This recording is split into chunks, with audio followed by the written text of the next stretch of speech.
is now open. I'm William Fieldhouse, the inspector appointed by the Secretary of State to examine the plan. A reminder, please, if everyone could switch their mobile phones and laptops, etc., to silent. Toilets are in the basement, so you need to go out into the corridor along to the end, and then there's a lift on the left to take you down one level. No fire alarm tests planned for today, no. So if the alarm does go off, we will need to evacuate the building following the green emergency exit signs through that door or that door, then out of the main entrance. Ian, the programme officer, is around today, so if there's any procedural queries, you can have a word with him in the first instance. An agenda for today was published last week, so we're dealing with matter 11, which is a range of issues to do with economic development, and we'll pick up in that the council's response to action point number 5, which is just an amendment and a modification to policy SP20, setting out the floor space requirements. Then we've got matter 12, that pick up a number of other development management policies relating to issues that we hadn't already covered under the sort of housing requirement aspects of them last week. And then we've got matter 13, which is essentially picking up some council responses to action points from earlier hearing sessions. They're set out on the agenda. We said that we won't deal with those until we won't deal with those before 2 o'clock, because some people, I think, are coming specifically for those matters. So I hope to finish matters 11 and 12 before lunch. It doesn't matter if we don't, we can go on longer if we need to, but I'll probably expect that would be the case. Then we'll do matter 13 at 2 o'clock. Just a reminder that the purpose of the examination is to help me to decide if the plan submitted in March 2023 is legally compliant and sound, and if not, how it could be modified to ensure that it is.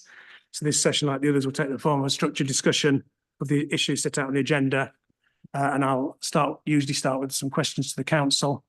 And then when we've heard the responses to those, I invite others to contribute.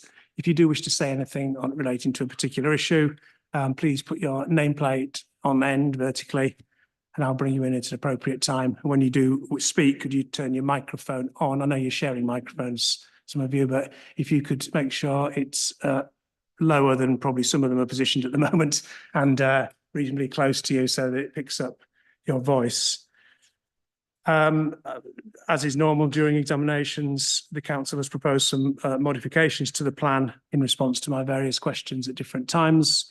The comprehensive schedule as at the 2nd of May, i.e. before the hearing started, was published in the form of Exam 23. So there are some modifications proposed to some of the policies we're talking about today. In addition, there have been some further modifications proposed since the hearing started last month, and there is some changes proposed to some policies we'll be dealing with under matter 12, specifically the historic environment, policies SP9 and DM9, 10 and 11, I think it is. And they were published yesterday. I'm mentioning it now because to make sure that people who are involved in that issue are aware of that. It is on the examination website as document exam 35. So we'll be talking about, the policies as submitted, but we'll be bearing in mind those modifications that have been proposed to those various policies. I'll go around the table and let people introduce themselves now, but is there any procedural things that council wish to mention that I haven't mentioned? No, okay. So let's go around the table and let people introduce themselves, starting with the council, if I could, please. Thank you. Emmeline Lambert, counsel for West Berkshire. Richard Pestel, partner at Rapley's on behalf of West Berkshire. Sarah Conlon, West Berkshire Council. Morning, Cheryl Willett, West Berkshire Council. Liz Allen from EPLA for West Berkshire Council. Shukri Masari, West Berkshire Council. Taylor Shevitt, Director at Turley on behalf of Panetone. Sarah Dutfield, Director at Turley on behalf of Pangbourne College. Will Riggle, Jockey Club Estates and the Lambourne Trainers Association. Wakaka Rossi at Rapley's, acting for Lambourne Trainers Association. Connor Sheffield, Stantec on behalf of Capers Farms. Sarah Ballantyne Way of Loch Islet Investments Limited. Phil Robinson from Pegasus Group on behalf of Walker Logistics. John Litton, King's Counsel on behalf of Walker Logistics.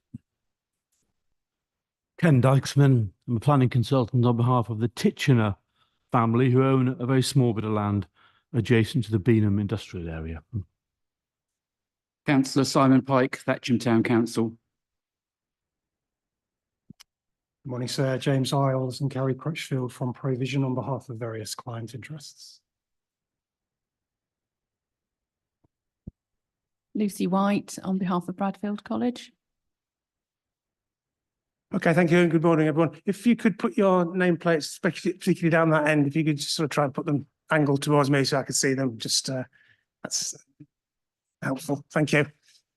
Right, okay. Unless there are any queries that people have got, I'll move on to the first item on the agenda, which is the council's response to AP5, which was basically a factual modification to policy SP20. We discussed the evidence relating to the quantified need for employment land in the form of B2, B8 uses and office uses in week 1, I think, of the hearings. And the figures were provided for the modified plan period relating to the period 2023 to 2041. And those have been incorporated into the policy SP20 through a proposed modification. So they refer to a quantified need for a minimum of 57,531 square metres of office floor space and 98,196 square metres of industrial space. So I don't want to go over the evidence and the debate about those needs. In fact, I don't think there was a significant challenge to them. We'll come on to the implications of those needs in terms of what the plan identifies as the supply against those needs. And I know the council's acknowledged that there is a quantified shortfall against those figures in terms of the supply of additional land that has been identified in the plan. So we'll come on to that shortly. But does anyone have any points they wish to make about that modification to SP20? Yes, Walker Logistics. Yeah, it is just this, that as you will have seen in terms of the modification, what the council have done is insert in relation to industrial floor space a figure of 98,196 square meters as a minimum. The figure that you will find in table 2 at paragraph 1.8 of exam 11 document, which is the ELR update, of course, is a requirement for 103,681 rounded up to 104,000. And I don't know whether you were struggling as I did as to where then the figure of 98,000 comes from. Now, the explanation, I think, is that because the figure of 104 was from 2022 to 2041, whereas you asked for 2023, the council have just basically lopped off a year of supply of requirement to reflect that. But that does seem to be somewhat artificial, because they are not suggesting that by moving the date to 2023, that that 2022 year of need is somehow met. It's just disappeared from the figures. So we suggest that the correct figure is not 98,000, but is, as Rapleys have said, 104,000 square meters of industrial floor space, which of course means that the acknowledged shortfall is bigger than the council is actually accepting. Okay, yeah, thank you. Can't remember if we discussed this previously or not. I mean, we did discuss the amendment to the plan period and the way that the figures have been calculated. Excuse me. Do you want to comment on that? And in terms of the methodology, I think I'll look to Rapleys on behalf of the council.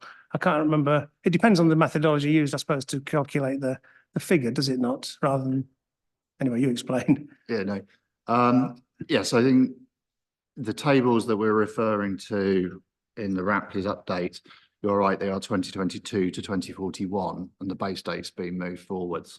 I appreciate that there's a suggestion it's gone missing, But when we move the base date forward, that's just what mathematically happens. We don't backfill to a different artificial date from the plan or from any point in time. We wouldn't know how far back to go. So I appreciate the point that moving the base date reduces the quantum, but that's just the method we use for employment, housing, and everything else when we move the base date.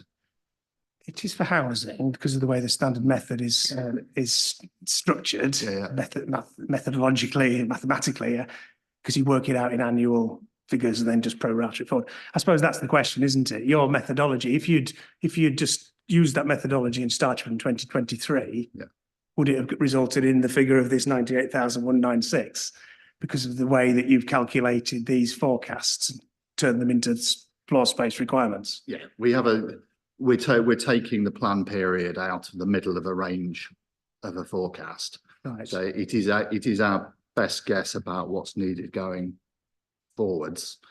If there was a slight, if we didn't deliver exactly according to that in the past, those jobs have occurred, they've been absorbed into the floor space we've got at the moment. Whatever happened was disconnected from the physical delivery of that floor space. Mm-hmm.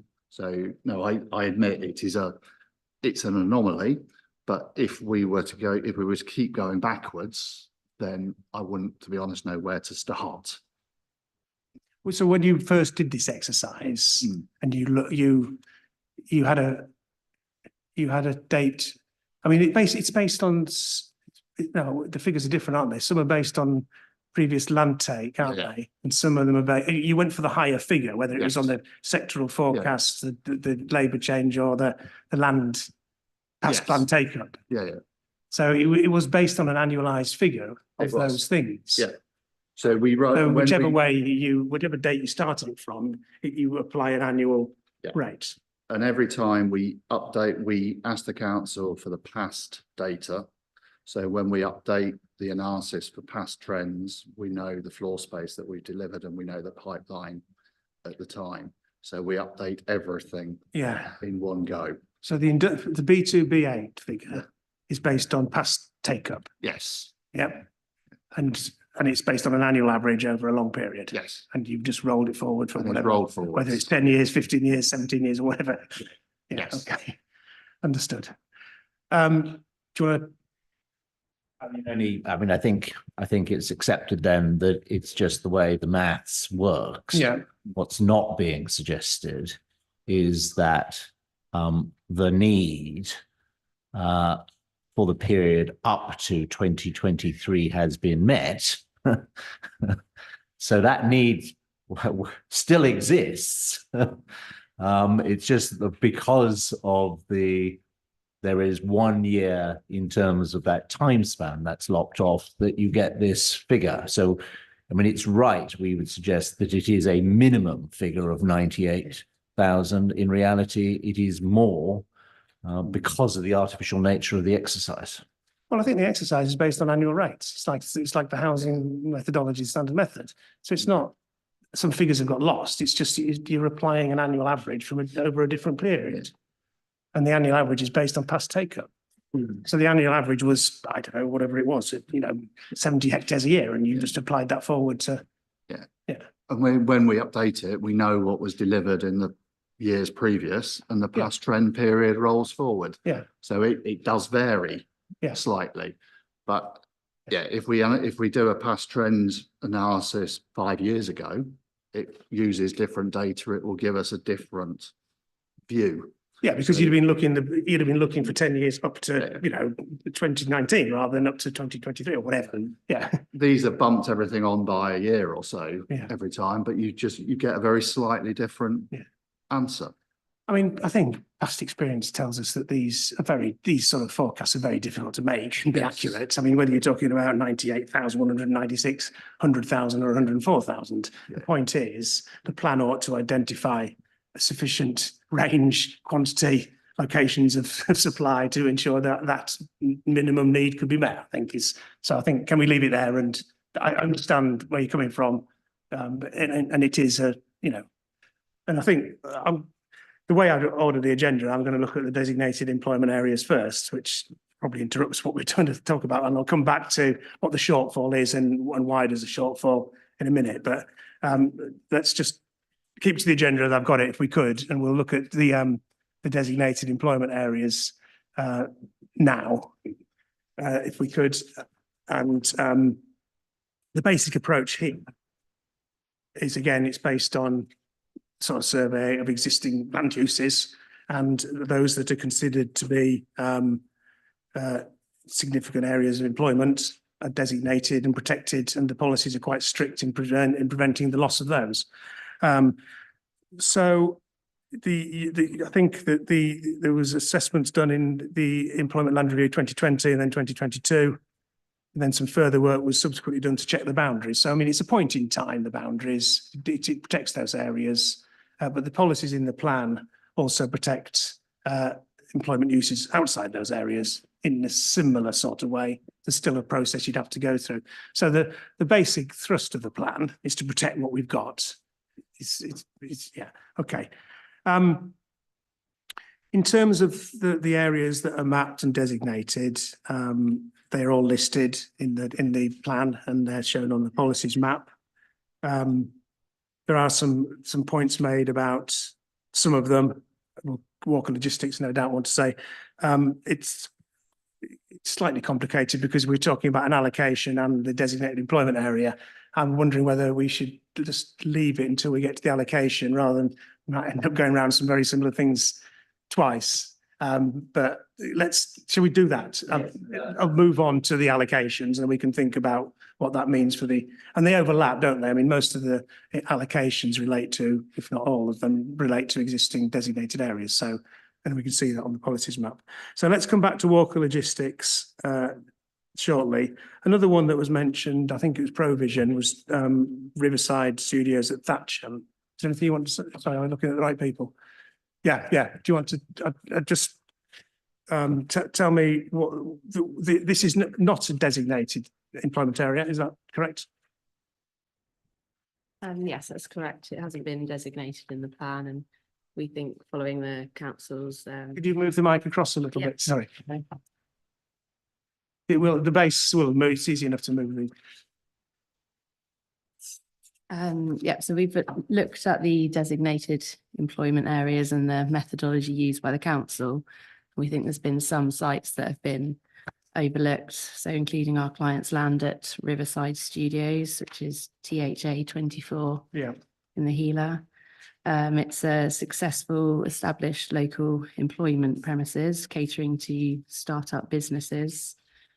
So we think that this could, if it was designated as an employment area, could help to meet the shortfall of employment land in the plan. Yeah, so it is an existing use. So it is it's a designated employment area designation you're looking for, not an allocation. Yes. Yes. Okay. And that would give it extra protection against loss of those uses to other uses. Yes. And anything else that it would have an advantage of from your perspective. We think it's in a sustainable location. It's previously developed land status. As you said, there's a shortfall in the plan of employment uses against the updated ELR figures, and that could help to contribute towards that with redevelopment. But it wouldn't, unless it was counted as allocation, I don't think in quantitative terms it would count as contributing towards the additional floor space, because I think they've only counted the allocations. The designated employment areas are counted as part of the existing supply, I understand. Unless there's empty land on there that would provide new buildings. That was what we meant, yeah, so protect the existing, and if there's redevelopment potential, it could increase the floor space. Okay. Thank you. Thatcham Town Council, anything you want to say? Thank you, sir. I have a general comment about the soundness of the two policies. It has arisen in the context of allocation ESA 1, but in fact, it's generally applicable and in fact, I'm now a moot point for ESA 1. So I'm going to come on to the allocation shortly. No, the point is that the issue has arisen in the context of ESA 1, but the issue is generic to the whole of the policies, and in fact, it's now a moot point for ESA 1, if I could explain. When you say the policies, which we're talking about? SP20 and DM32. Okay, right, okay, yep.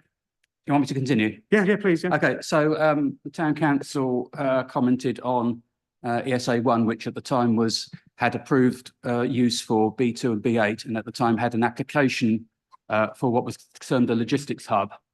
And the point I'm raising is in the context of the officer's report for this was approved, but it's in the context of the officer's report and particularly the comment from the WBC planning policy officer, which if I could read it to you.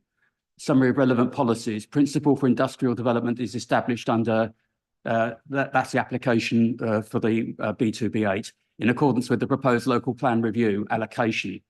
Additional information required on the sequential approach for change to office development. The proposed office is inconsistent with the emerging local plan review, but recognise limited weight to be given and change in land ownership. Request for condition to restrict development for use class E brackets G. The point here is that the employment areas only refer to B2, B8 and what's termed office. And there seems to be an office, I think, is class EG1. And there seems to be no reference to EG2, which is research and development.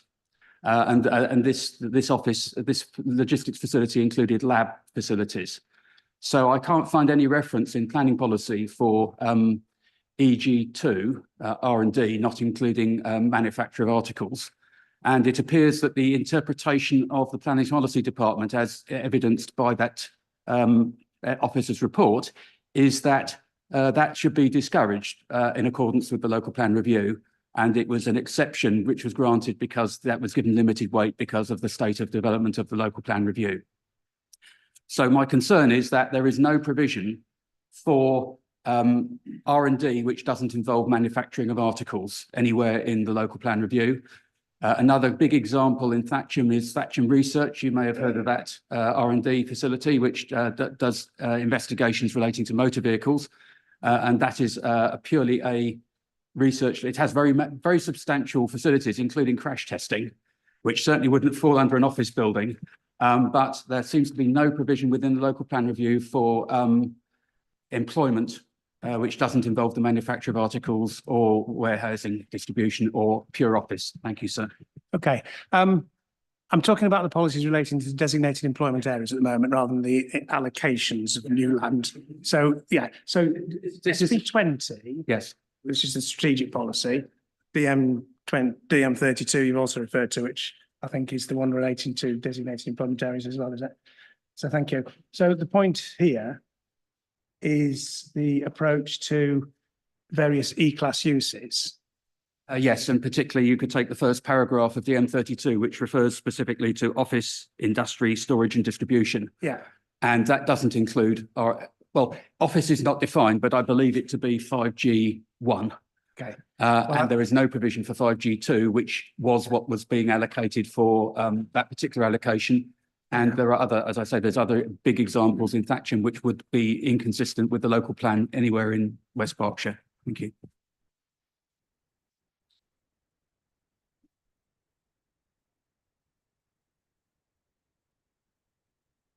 Okay. Let's see what it's obviously with the changes to the use classes order and the E-class and the range of uses it encompasses now and the ability of the council has to control. I'm going to come on to talk to the approach to offices later because it's later on the agenda. But I suppose the basic point is, does it include research and development uses when you talk in this plan when we're talking about offices? Yes, we take officers to be class EG1 and EG2. Yeah, I thought you might say that. So, and in some circumstances, you may be able to distinguish between EG1 and EG2 and control the change between them, but in other circumstances, you may not be able to in practice anyway, might you? But so, okay. So the approach to, and we'll come on to the extent to which, the sequential approach, test approach, we'll come on to that later, but the basic point is that that issue is addressed.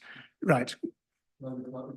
Yeah, go on. Thank you. The point is, I think if I remember the policies, it says that the demand for offices is in town centres. And therefore, that is desk-based offices. And the point I was making is that the logistics hub, if you listen to the if you were able to listen to the statement made by the Thames Valley Police in respect of that, they found they searched very hard for sites, and that was the only one that was suitable, and it was out of town. Thatcham Research, as I say, is R&D, and that includes crash test facilities on vehicles.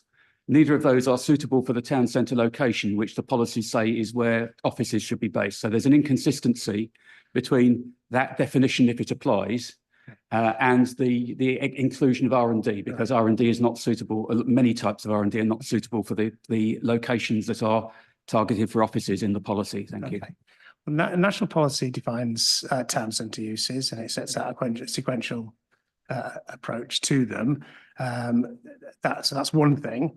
The way that the quantified floor space requirements have been worked out in this plan and what is included in offices, I think Mr. Estelle will be able to explain, but I suspect you will use the use classes order to break down some sectoral forecasts, etc., and also looking at perhaps take-up rates. Yep. Yes. Yes, you're exactly right. We work within the use classes order. So when we give a view about offices, it relates to the old B1 classes, now the E classes. The point I just made as part of this discussion is that I appreciate the slight anomaly with this site, but I think it is an operational police base. It is predominantly an office format, but that isn't its only function. If you read the description of development, there's garages, storages, and operational police apparatus on the site. It isn't a normal office. Hence, like the inclusion of what we're classing as R&D is more likely to be police lab. Okay. That's what we expect. There is an element of, it is a not secretive site, but it is an operational police base, and what we understand about it is therefore limited, but it's an unusual use. I think we're straight into a particular site and a particular proposal, which a proposal I probably don't know anything about, but what I need to know about it, I will find out. But anyway, we'll come. If we're talking about a proposal on policy on allocation ESA 1, I think. Is that right? Yeah, we'll come on to that in a minute. Well, 1 minute, please. But so what I'm concerned with is the wording of SP 20 and DM 32 and the uses, the way it defines it. I suppose the question is, does the plan need to be clarified in terms of what is meant by offices? I suppose is an issue. I don't think it's included in the glossary definitions. I don't think when the summary of when the office floor space requirement is set out, it may not explain exactly how it was done. I mean, you could backtrack to the evidence and look at it, but I suppose that's possibly a clarification point. Shall I just leave that with you just to that's fine. check We can that? clarify that. Okay, right. Town council. So policy ESA 1 is a moot point because the application for the police logistics hub was granted. And given that they control the land, I think it's extremely unlikely that it won't proceed. But the point is that wording that the planning policy team made in the officer's brief for the committee raises concerns, that the general concerns that I was saying, that the status of R&D is unclear. The current planning classes, which I think should be applied, that R&D is not office in category 5. And that R&D operations that are not suitable for desk-based office locations are not addressed by the plan, and therefore they are not promoted in accordance with the paragraphs 81 to 83 of the NPPF, because effectively you're having to ask for an exception rather than those uses being promoted. And of course, West Berkshire is the western end of the Thames Valley tech circle. Right. The designated employment areas subject to SP 20 and DM 32. My understanding is offices, including research and development, are permitted uses. They're favoured uses on those sites. Correct. Right. When we talk about the proposals for the ESA, new allocations of land, they define uses for each, which is seen as suitable. We'll come on to those when we look at them, because I think they're generally for B2, B8, but not always. Sometimes there's one of the E classes, I think, referred to as well. So that we'll deal with it like that. So in terms of research and development on existing designated employment areas, plan supports them and along with other office uses. The point then is, I think that if that is the case, the term office needs to be clarified because R&D is not office according to the current use. Which I think I've just raised with the council a couple of minutes ago and they agreed. Thank you. Anyway, thank you for raising that because I think it is a point about clarification and, you know, the changes to the use class make these things different. And I suppose it also. But going back to the other point, if we could, about the Riverside Studios, but this, I'm a bit confused in my mind because it was a healer site, which suggests it was a site considered for allocation, but it's been described as a designated employment area, i.e. in existing use. So could you just clarify what it is and whether it ought to be designated as anything in the plan based on your assessment? Sure. So it did come in through the healer and we did assess it as a healer site. It is an existing employment location. The nature of the uses on there is very small, quite rural in even though it's adjacent to Satcham, it's got a very rural feel to it, very small business units and things like that. It is sitting within a settlement gap, and we do have a policy on that within the LPR. And also it's not necessarily a place we would want to intensify uses, and therefore it wasn't designated as a DEA because the policy does support the redevelopment and regeneration intensification on those sites. So it's one that's subject to the general policies about protecting existing uses, but you didn't want the extra sort of positive approach of the DEA designation, which would imply a more, you know, intensive use and a larger scale development, et cetera, essentially because of the settlement gap policy. And the relationship to Satcham itself as well. Right. And the nature of the site. Okay.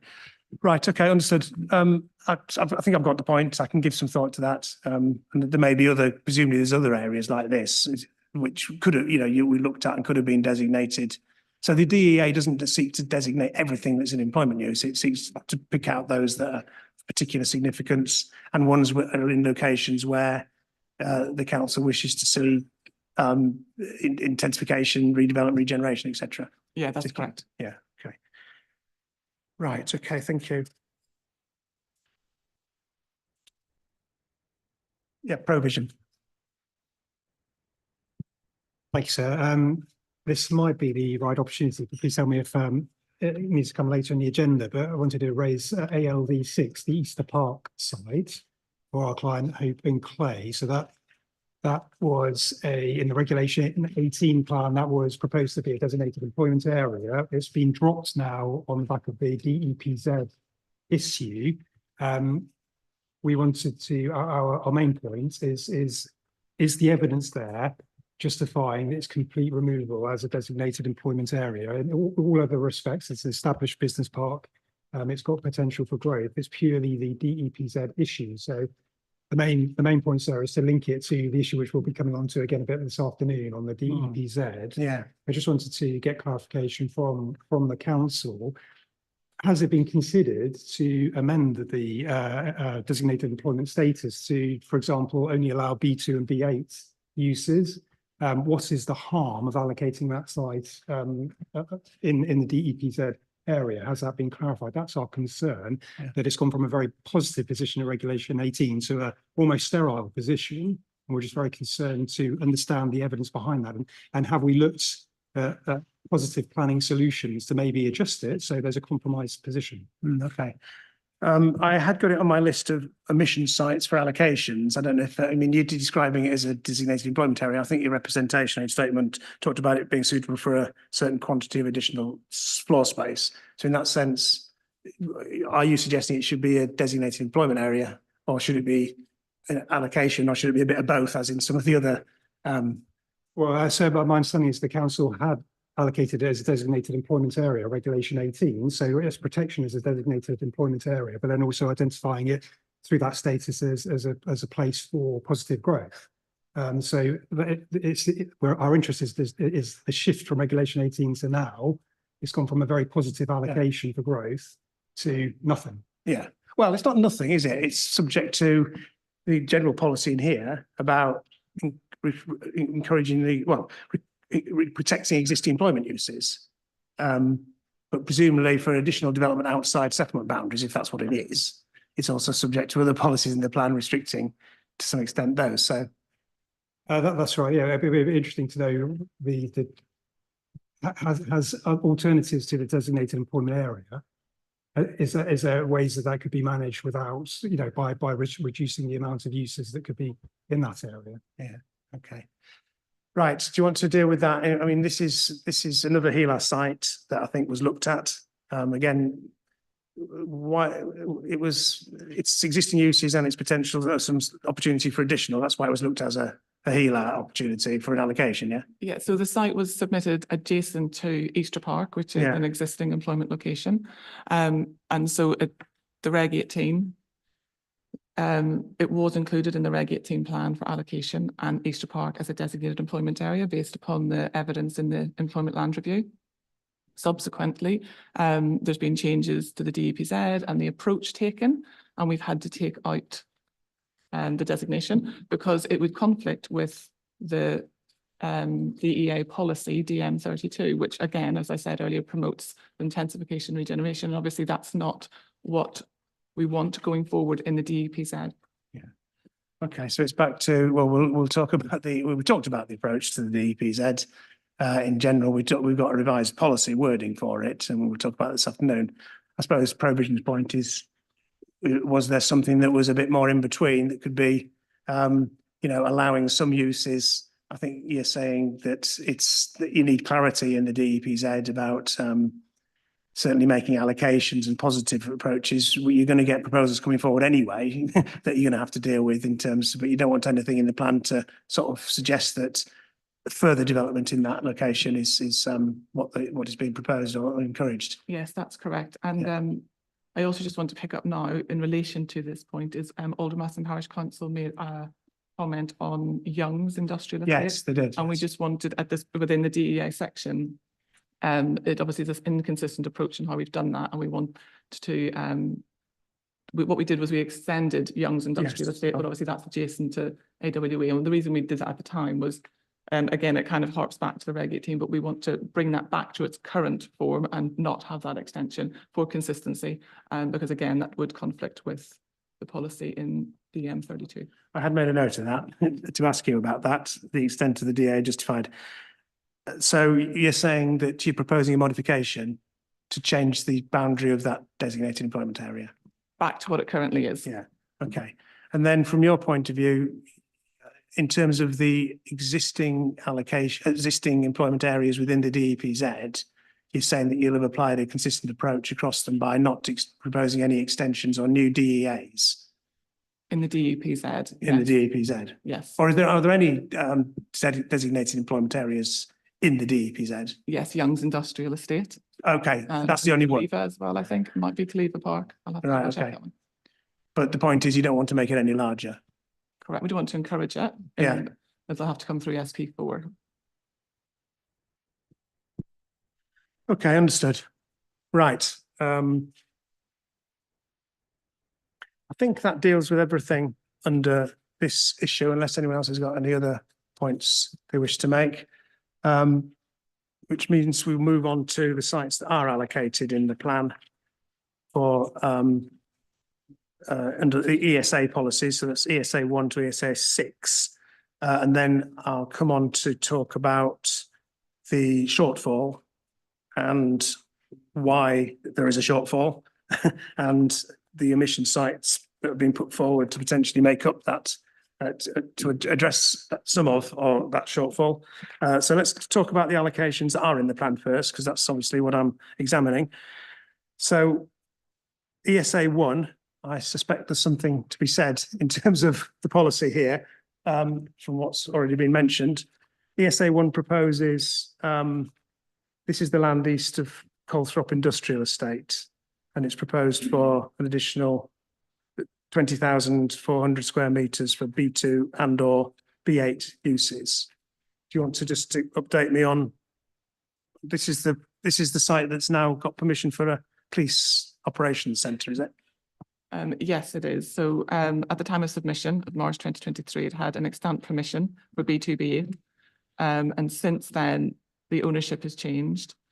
And it's now in the hands of Thames Valley Police. They have recently had a consent for, it's called a logistics hub, and the description is for 7,800 square meters of offices and laboratories, associated uses, garages, storage, etc. And so we had originally intended to remove the allocation, and we were going to put that to you in a note, but then we had discussions with the land the agents, and they've made clear that more recent one, the logistics hub for the police, is based upon government funding, and should funding priorities change, they wanted the fallback option of the B2B8. And so with that in mind, we kept the allocation in, but we were going to make reference to the police logistics operations as well, so that, because we don't know which one's going to come forward yet. If is there a reason why I don't know, we'll look at each of the allocations in turn, but this one refers to B2B8. Is there a reason why it doesn't refer to any of the E classes? Is that because you want to treat those as an exception, or? Because what was promoted for at the time. Right, okay, simply for that reason. So it's Colesborough Industrial Estate, fairly large existing industrial estate. No doubt it's got a range of uses on, some of which B2, some of which B8, some of which you probably can't distinguish between the two. And then some may have been old B1 uses and would fall within the various E classes now.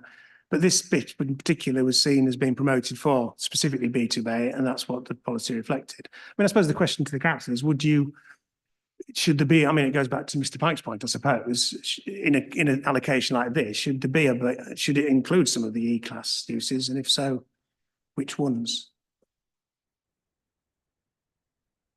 Yes, I think we know we've got a quantified shortfall for E-class. I think the history of this site is very strongly an industrial site. That's how it was promoted. It was seen to address the borough's, the district's quantified industrial need. There wasn't, when we were scoping the policies and writing the analysis, there was no scope or push for offices on it. And there still isn't demand for what we would traditionally associate with offices, because, as I said, this is an unusual one-off use that requires specific funding from the Home Office to bring it forwards. So part of what I said earlier is just to be, in my mind, the use isn't really an office. It's a bit confusing to describe it as such. But it would, well, I suppose either it's a mixed use or it's a sui generis use, or it's one of the subsets of the E use. I don't know. But I suppose right, in terms of your quantified, you've got a quantified need for B2B8, and that is relatively straightforward to work out. You've got a quantified need for offices, and the way you went about it was looking at sectoral forecasts, but also past take-ups. Is most of that made up of what you'd think of as traditional town centre type office floor space? Is that what? Most of what drives the office, what drives the office requirement is traditional, what we would call traditional offices. So old B1A floor space. So that's the majority of it. That's why we try to push it towards the town centre where we can. With this site, so there was the planning permission wasn't an office permission. There was no reason for us to entertain, in policy terms, sequentially, but most of our requirement is traditional offices, and that's where we've struggled to secure a sequentially acceptable supply. But I guess, I mean, this in the nature of the modern economy, it isn't unusual, is it, to get these sort of, fairly unique type uses for a particular operator wanting a land, and the land that's available in West Berkshire is quite limited. So obviously an employment allocation is one of the places they'd probably look. And so I suppose the question is, does it matter that these policies are expressed as B2B8, or that's fine as a starting point? That reflects the sort of the analysis of floor space needs, but you can deal with it on a case by case basis as you did in this particular instance. You know, it's an exception to the policy at one level, but it's not a huge departure from the thrust of the plan. I think it is a case of the council responding pragmatically to an unusual use. That use wouldn't come out of any forecasting. It wouldn't come out of any past trends. There'd be no way that anybody in this room could identify a need for that police base to be met here in 2024 on a site in Newbury. It is a product of the police site search. They have considered it to be an acceptable site for them on balance, despite the fact it's called offices. It's not a use we understand could be accommodated in our town centres. Okay.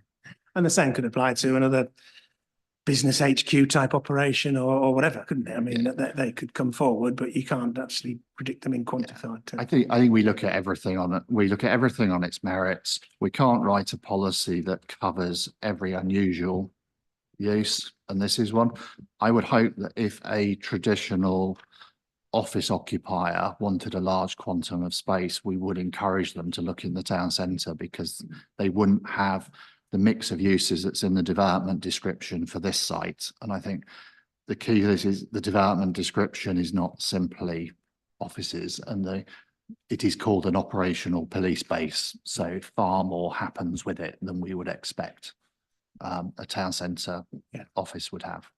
Okay, so I think the bottom line of all that is your floor space requirements for offices, whilst it encompasses research and development, the biggest component of when you identified the past take-up and the trends, it's about more traditional town centre offices.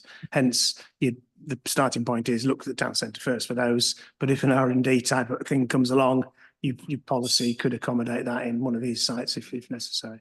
And I think it's fair to say when we divvied up the offices, we didn't do it blindly. We didn't do the sectors. We didn't follow a standard method. We looked at what was specific for Newbury, hence why there's an adjustment specifically for Vodafone, because it was noted in the data that actually there was reasonably strong growth related to the telecommunications industry. But all the feedback we had from the agents, the market, was that would be accommodated on their own existing campus estate.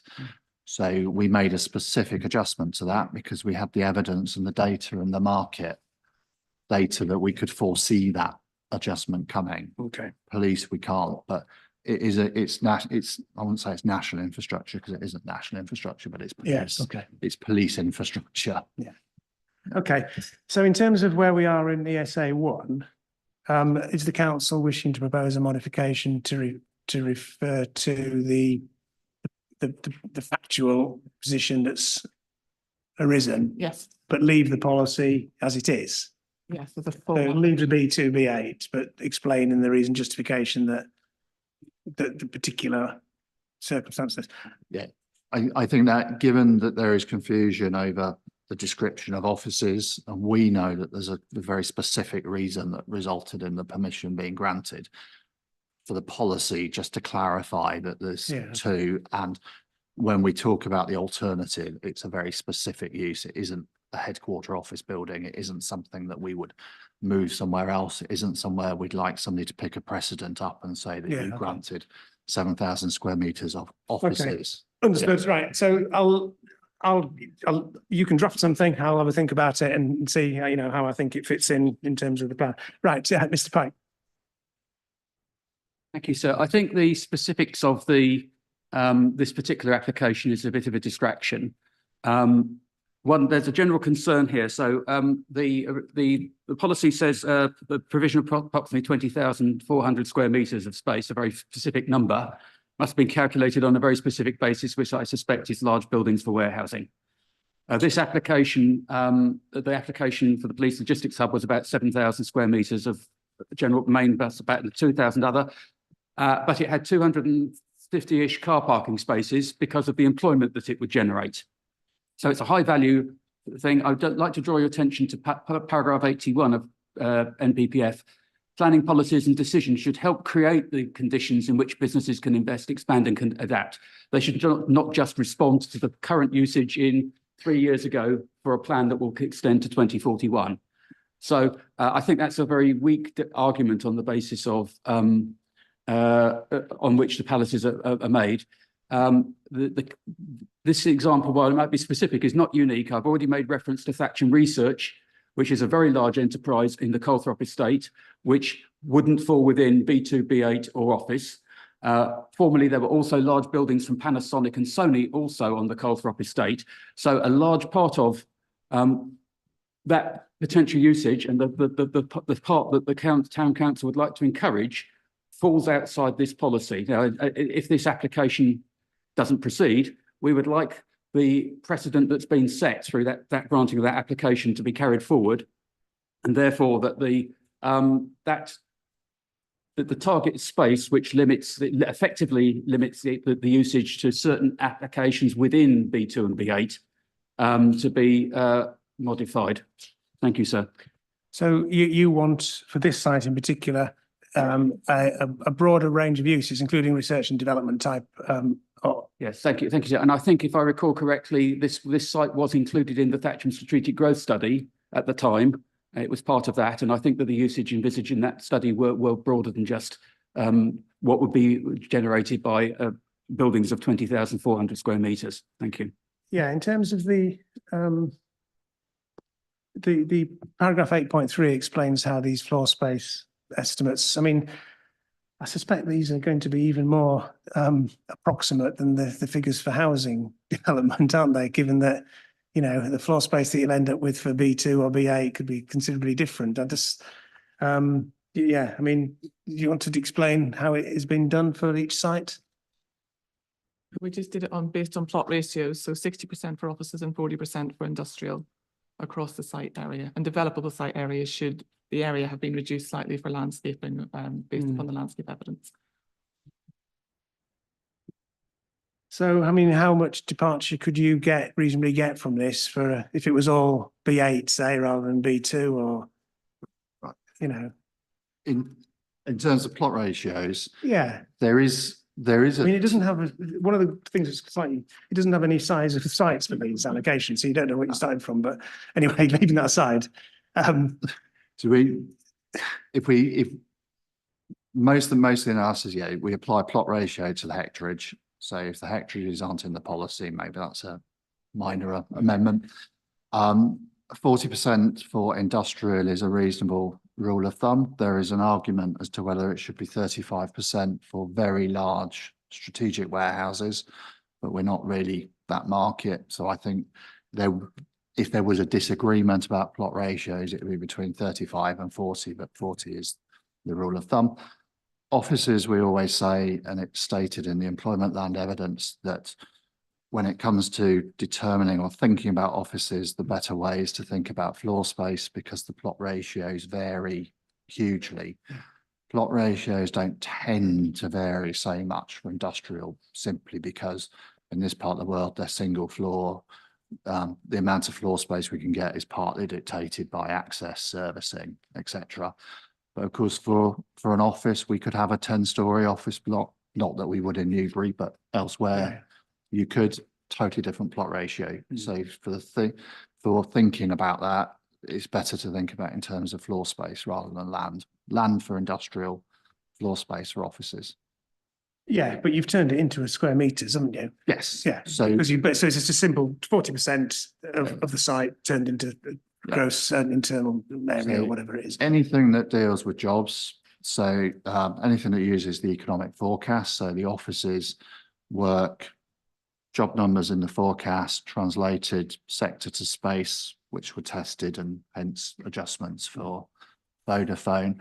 And then if we need an indication in terms of land, we apply a plot ratio to it. And I say 60% for an out of town office, because the industrial, I say it's a simpler number because we're projecting forward past take up. But when we convert the floor space into land, we use that 40%. Okay. It says in paragraph 8.3, it may vary slightly. Is that, you'd stick by that? For industrial, yeah, there isn't normally a big departure between this 35 and 40. Yeah, okay. Yeah, fine, thank you. Right, I'll move on from ESA 1 unless Walker Logistics, do you want to come in on ESA 1? Yes, Mr. Robinson just wanted to say something about that. Yeah, sure. Sir, can we just be very clear on this? So this is a very specific police requirement for that site, which falls outside of any of the needs that are being identified. Is that, am I understanding that correctly? Yes, in the sense that it is a specific single user that wouldn't form part of a trend. It wouldn't be a forecast. It's been treated entirely on its merits. It's a very separate, bespoke use and a bespoke requirement that you couldn't necessarily forecast or expect. Well, sorry, I couldn't hear the question. Oh, sorry, it's a very specific requirement which you couldn't necessarily forecast. Is that correct? I think that's what was said. Yeah. Okay, sorry. Yeah. But ultimately, when and there's no expectation that the police wouldn't deliver that permission on the site. The note that we got back was that it's based on government funding, and therefore there was no certainty on that. They said if the priorities of spending changed, then it would not be delivered, and they wanted the fallback of B2B it. Because I was going to say, because as soon as the police implement that planning permission on that site, the 20,000 square home, 4,000 square, about a fifth of the employment land needs just simply Understood. couldn't come forward. So that just exacerbates the shortfall, which we already know about. Yeah, understood. Yeah.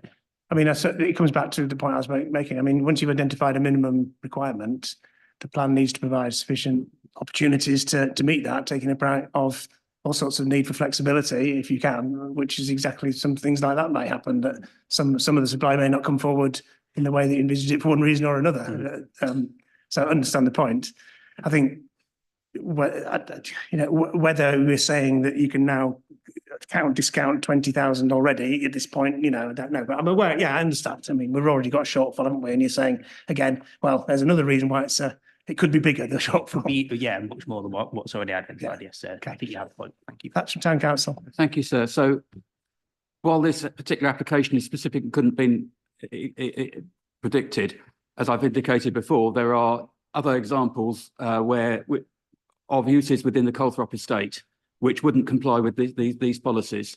So another one which I'm thinking of is X-Track, which basically I think any high-tech business that's got large amount of employment needs car parking space, which reduces the utilisation, but it increases the economic value of the enterprise. And Thatcham Town Council was concerned when the outline planning application was granted.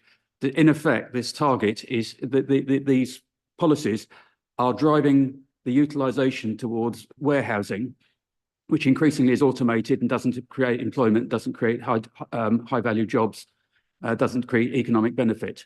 So that's our concern. I understand that the challenges in terms of the targets, but that is the consequence, and it's not limited to this site. I can think I've worked in R&D in my early part of my career, and all of the sites that I've been on wouldn't meet this because of the large amount of employment that goes with high tech, which is what is supposed to be encouraged in NPPF. Yeah, I think I've got your point. I got it earlier. You think that the allocations should be proposed for a wider range of uses than B2B8? Do you think they should include R&D? Yes, and the consequence of that might be this very fixed allocation target floor area as well as a consequence. Yes, but it's not. It's an approximate floor area. It reflects the use proposed. But I understand your point. If you were to broaden out the uses, you would have to explain that. In which case, the floor space could be markedly different as well. Understood. Yeah. Thank you. Right. Anything else on ESA 1? So we've got a point there to think about whether the general approach of restricted to B2B8, I understand the different points of view. We've got this particular issue in this case, and the council will come up with some wording.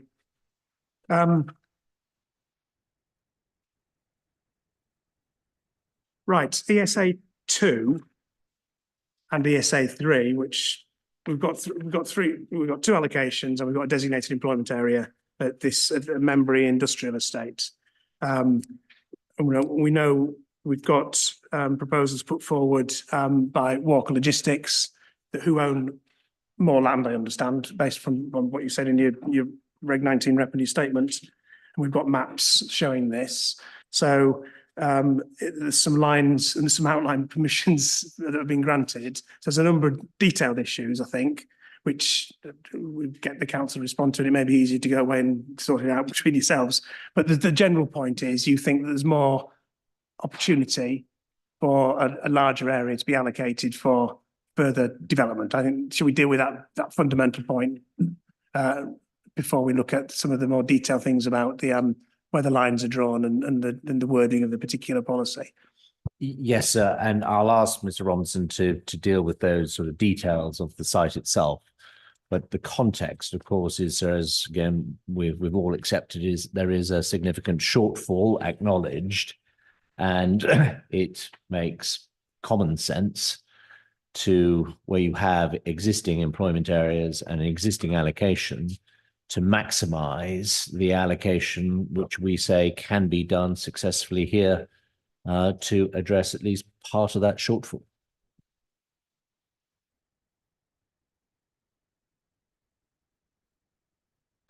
Okay, so do you want to? There's one area of land in particular, I think, that you say that this allocation could be increased over. Yes, sir. If you have our hearing statement, there are essentially two plans that are helpful. The first plan you will see at Appendix 4. On page, I'm afraid there isn't, the pages aren't consecutive, but at Appendix 4 to the representations, you will see that there is a letter from Pegasus, and on page 3 of that, you will see that the area that was assessed through the healer, and then the other plan, which it's useful just to look at, and the easiest way to find that is if you go to the very end of the document, you will see a plan that has what's referred to as the Dakota building, for which planning permission has been granted. That's the easternmost block. And then there is a further block which runs adjacent to the Dakota building and to the north, which occupies the existing runway. And we say that that could be successfully developed for about 20,000 square meters of additional floor space, which would make a significant contribution towards meeting the identified shortfall.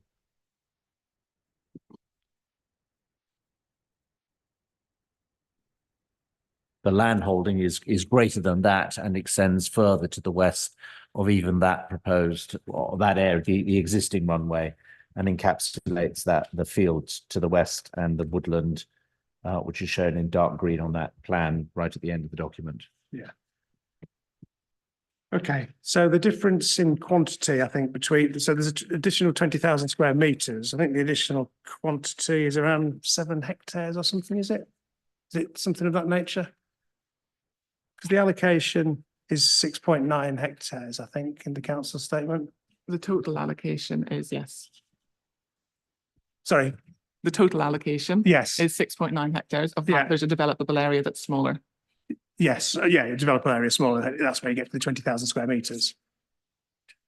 Is it? No, not 20,000 square meters. About 10,000 square meters. It Yeah, effectively reflects 10,000, the existing, the permission that's been granted. So the allocation effectively reflects, there are some minor variations, but effectively reflects the land that has been granted planning permission. It's about 10,500 square meters. Yeah. But you're saying there's an additional 7 hectares or something of that nature? Well, we 40% to about 20,000 square meters. So the hectareage would be whatever it is. Yeah. Massive. 5, wouldn't it? Yeah. Yes. Yeah. Yeah. Yeah. An additional 5 hectares or so. Yeah. Okay. And that was assessed through the healer on landscape terms. Yeah. In landscape terms, it was. It gets quite confusing actually in terms of the submission. So I can quickly run through that if it's helpful. Yeah, please. Yeah. So whenever the site was promoted to us, 2017, I think it was, as a healer site, 2 maps were submitted, and one was called a wider site area, and it was 14.5, I think, and that included the runway and there's a site allocation. And then there was another map accompanying it that said sites suitable for development, or areas suitable for development, something like that. So what we did, we mapped the whole site for the HELA. We assessed the areas suitable for development as part of the HELA, but we made it clear within the HELA that obviously the larger areas being mapped, the smaller areas being considered, because that's what's being promoted to us. And then when we went forward to do the landscape work, we did the landscape on the whole site just to confirm that there wasn't anything else out there that we could allocate should we have needed it. And the landscape work came back and said that the runway area wasn't suitable for development and reduced the developable area on the allocated site. Okay. Is this in the A and B? Yeah. Okay. Right. So it's just a judgment here about landscape impact. I know there's been further detail work done from your side on landscape, which I can look at in detail. I can look at that in detail. I suppose, I suppose we've strayed into emission sites in effect, but that's fine. I was going to, before I started thinking about this, I was thinking, well, in effect, you're applying NPPF 11B here, I think, because you are saying you can't meet the quantified needs identified for the amount of B2, B8 space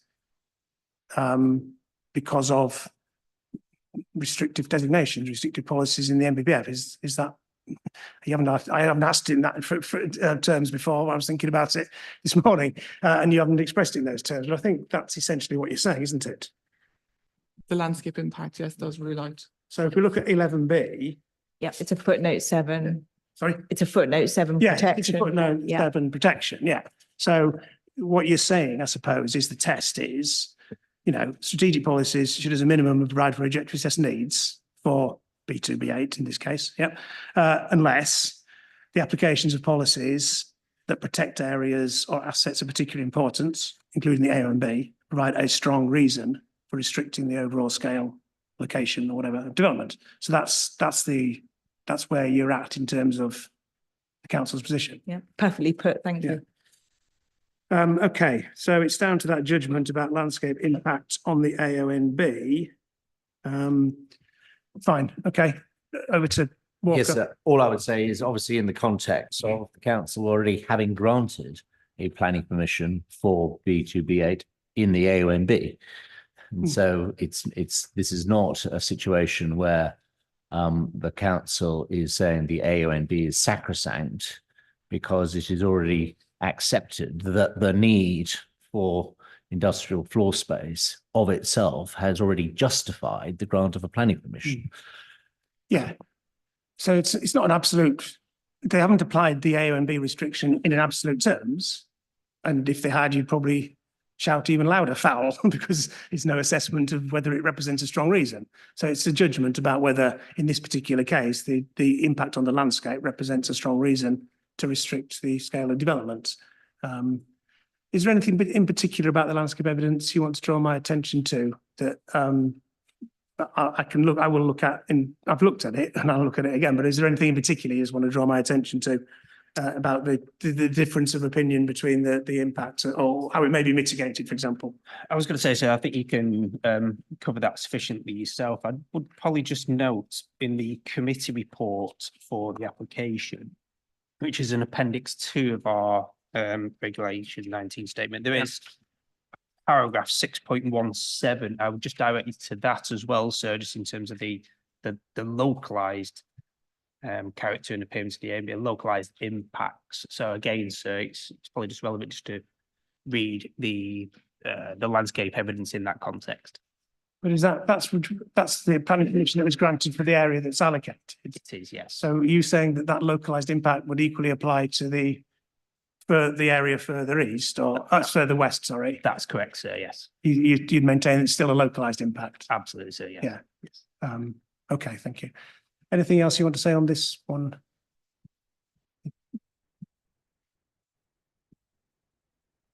Right. In terms of the details of where the lines are and the policy wording, is there something that needs changing to reflect permission? And if so, can I leave it with you? Or is you saying it doesn't matter? In terms of the way, I'm sorry, in terms of the way the mapping has been done. So we can discuss it, or we can. No, I think I'd rather leave it with you, because I don't think I'm going to, unless, I mean, are there any particular points of disagreement? Or is it, you're really agreeing that it just needs to reflect the planning permission? The key one, I think, is the access onto the runway, where the current permission extends out onto the runway a little bit to allow the plane that's going to be within the scheme to access the runway. And we have that on the as a landscape buffer all the way down that western side of the site. Walkers Logistics want that to reflect the exact planning permission, but we would maintain that our landscape evidence, should that not be implemented, this would be what we would want to see on the site. And they can implement what they've got on permission, and that it'll just be a difference on the allocation. Yeah, okay. Anything else to say? No, so I think that's fair to say that's the only difference of opinion, but we're happy to take away and discuss it with the council. But obviously there's a wider discussion about what happens to the west of our consented site, and that might just impact how things play out. Yeah, okay. Well, I think what I'll do then is, if I can leave you to propose a modification, I don't think I'd ask you to prepare a formal statement of common ground, but if you can liaise with Walker Logistics on that, and then I can give some, and that's without, prejudice to my view about whether the site could be extended further. In terms of the this would encompass the designated employment area lines as well as the allocation lines, would it, in terms of any corrections to reflect the permission? Sorry, say that again. I think the points were made about the lines for the designated employment area as well as the lines for the extent of the allocation, but you can pick up all that in one. It's the same point. It is the same point, yeah. It all needs to be read in the same context. Yeah, okay, thank you. Right, well, let's deal with that like that. In terms of, is there anything else on the ESA 2 then?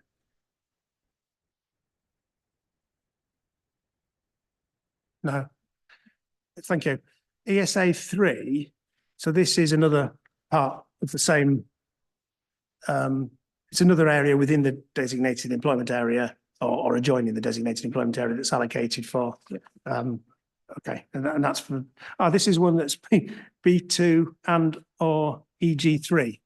So EG3 is the R&D light industry. Light industry and general industry is what we were putting on this site.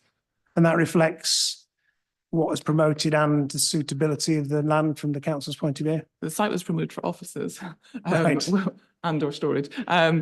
So the reason behind this one was we did assess it for B2, BA, so we did assess it across the board. Yeah. There is concern in Membry and around the Membry industrial estate and highways impact.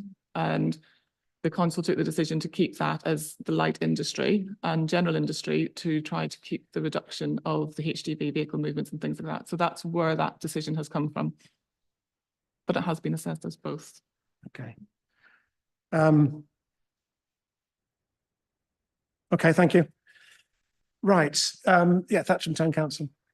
Thank you. So having done my research on use classes, I didn't understand B2 and or EG3 because EG3 is any industrial process being one which can be carried out in a residential area without detriment to the amenity, and therefore appears to be a subset of B2. I couldn't see what is in B2 that in EG3 that is not in B2. It isn't a subset of B2. Light industry used to be part of B1, and there was a distinction between general industry, B2, which I suppose was on the, in the old days, it was industry that was noisy and dirty and you wouldn't carry out in a residential area.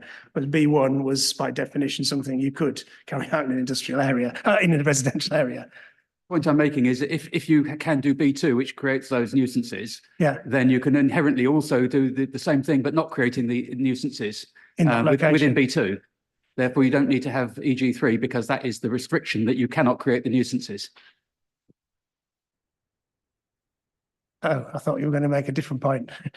Right.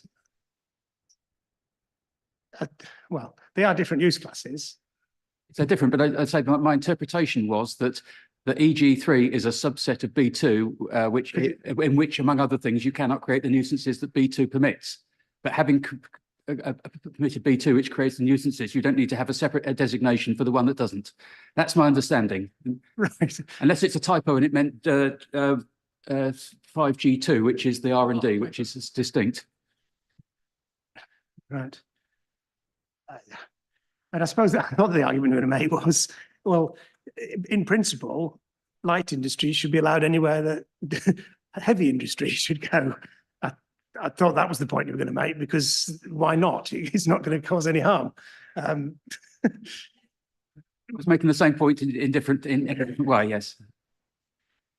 So why isn't EG3 allowed on all of the B2 sites allocations?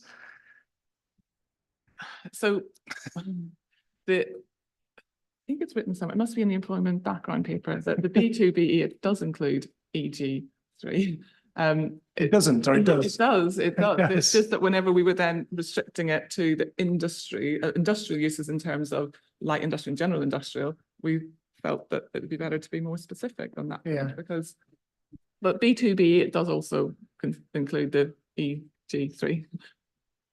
It does. It does. Because in terms of the way the ELR was prepared, Right. and that's the way that was taken. Okay. But in terms of policy, why does it mention it here where it doesn't on other sites? I think this is one of the smaller sites. Yeah. The plan is trying to give some direction to ensure that we get a range of units coming forwards in our allocations. As a smaller site, when it's assessed, it's more suitable than some of the larger ones for smaller units. So I think the policy is just highlighting the fact it's a smaller site, suitable for smaller units. We have a qualitative requirement for a range of units. The policy is trying to express that, but pragmatically, if we got light industrial planning applications on our industrial sites, I think it would be very hard to refuse them. No. But the policy is trying to set out a best direction of travel for us and ensure flexibility, range of uses, etc. And well, in terms of the designated employment areas, EG3 are allowed, as in all the other former B ones. So it's just the allocation. Okay, I understood. Right, let's move on to, Say that explanation is totally new to me. I couldn't determine that about the size, because neither B2 nor EG3 refer to the scale of the industrial process. So if there's a desire to target towards smaller units, that needs to be addressed separately, because those use classes make no reference to the size of the. You can have a very small business that creates a nuisance, which would have to be under B2. You can have a very large business that doesn't create a nuisance. It would be EG3. It's nothing to do with scale. Thank you. Okay. Thank you. Let's move on to the other three allocations, which are all in a cluster, I think, at Beanham.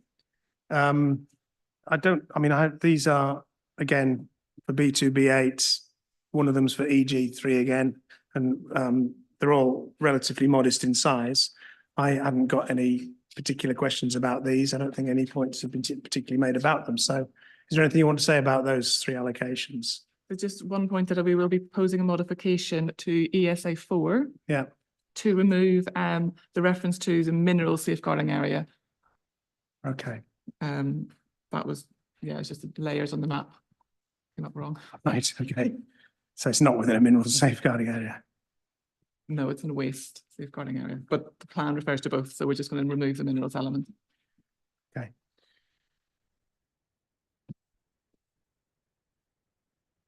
So that's a new modification. That isn't listed in the exam 23, I don't think. Yeah, it's a new one. Yeah, okay.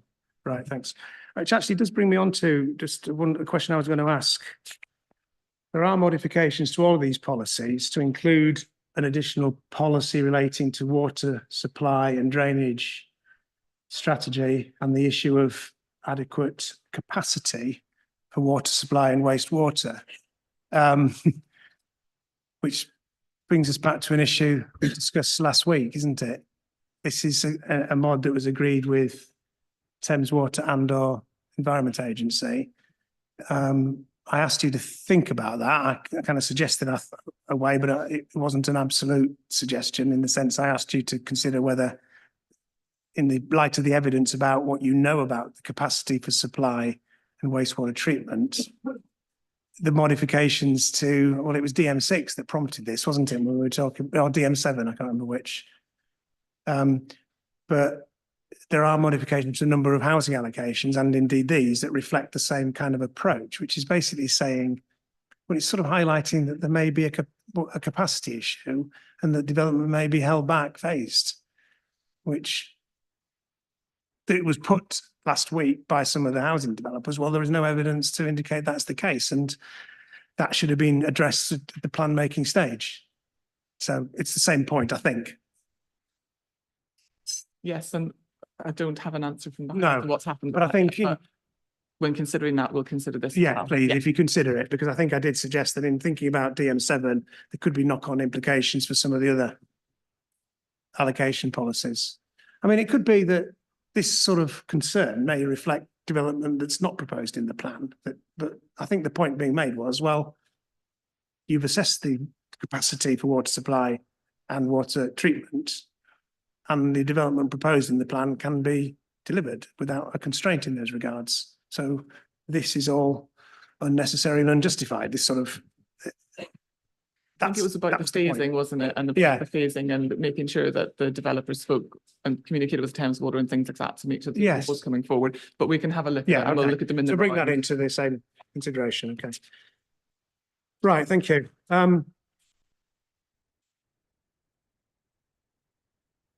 Well, we'll move on to the issue of shortfall.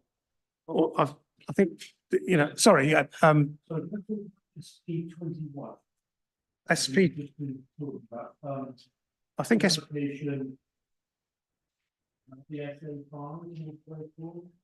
Yes, yes, A5, yes, sorry, I skipped by that because I didn't think there was any concerns about it, but yes, go on. It's here that we're talking about the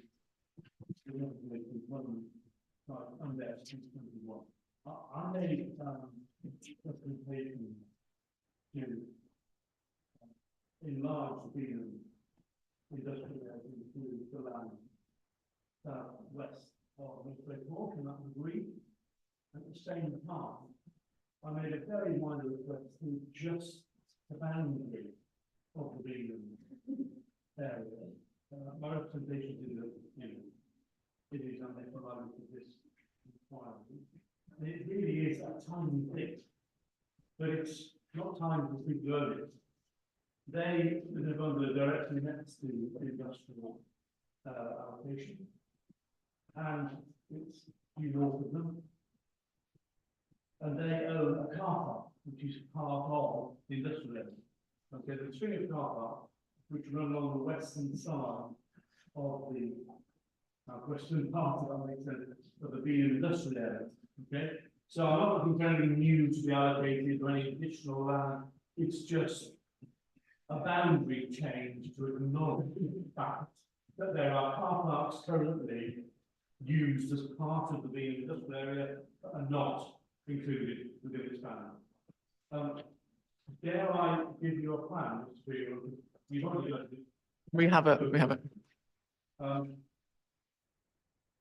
recognise that the thing that I've submitted is probably a bit crude, in the sense that it includes some of the garden area of the bungalow where they live. But actually, if the boundary aligned with the proposed new boundary on the plan, it would just incorporate the car park on it. Does that make sense?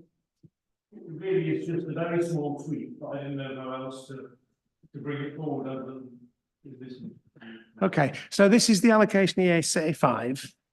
ESA5? This particular side I'm not talking about, which hasn't been allocated. No, is would it represent an addition to allocation at ESA5? Yes, okay, rather than the designated employment area. It's Sorry. the actual allocation. No, it's not the allocation. It's an extension to the designated employment Right, area, as I understand it. Okay, can I leave that? I mean, unless you want to respond now, Well, we have looked at it and we've had some landscape work done around the Okay. whole of the Beanham Industrial Estate. And Liz, our landscape consultant, can speak on it, but it has been ruled out on landscape grounds. Okay, right. And I can look again at the map. I can look again with what the council said. It's in LAN 8S. 8S. 8S, yes. Okay. Thank you. Yeah. This is currently in use as part of the industrial area. So we're not looking at anything new, just to recognise it by putting it inside the map. The problem the owners of this building, sort of. But what do? Do they invest in it? Do they improve it? It's not actually part of the allocated site, but it is in use and has been forever. So they just asked me. Okay, understood.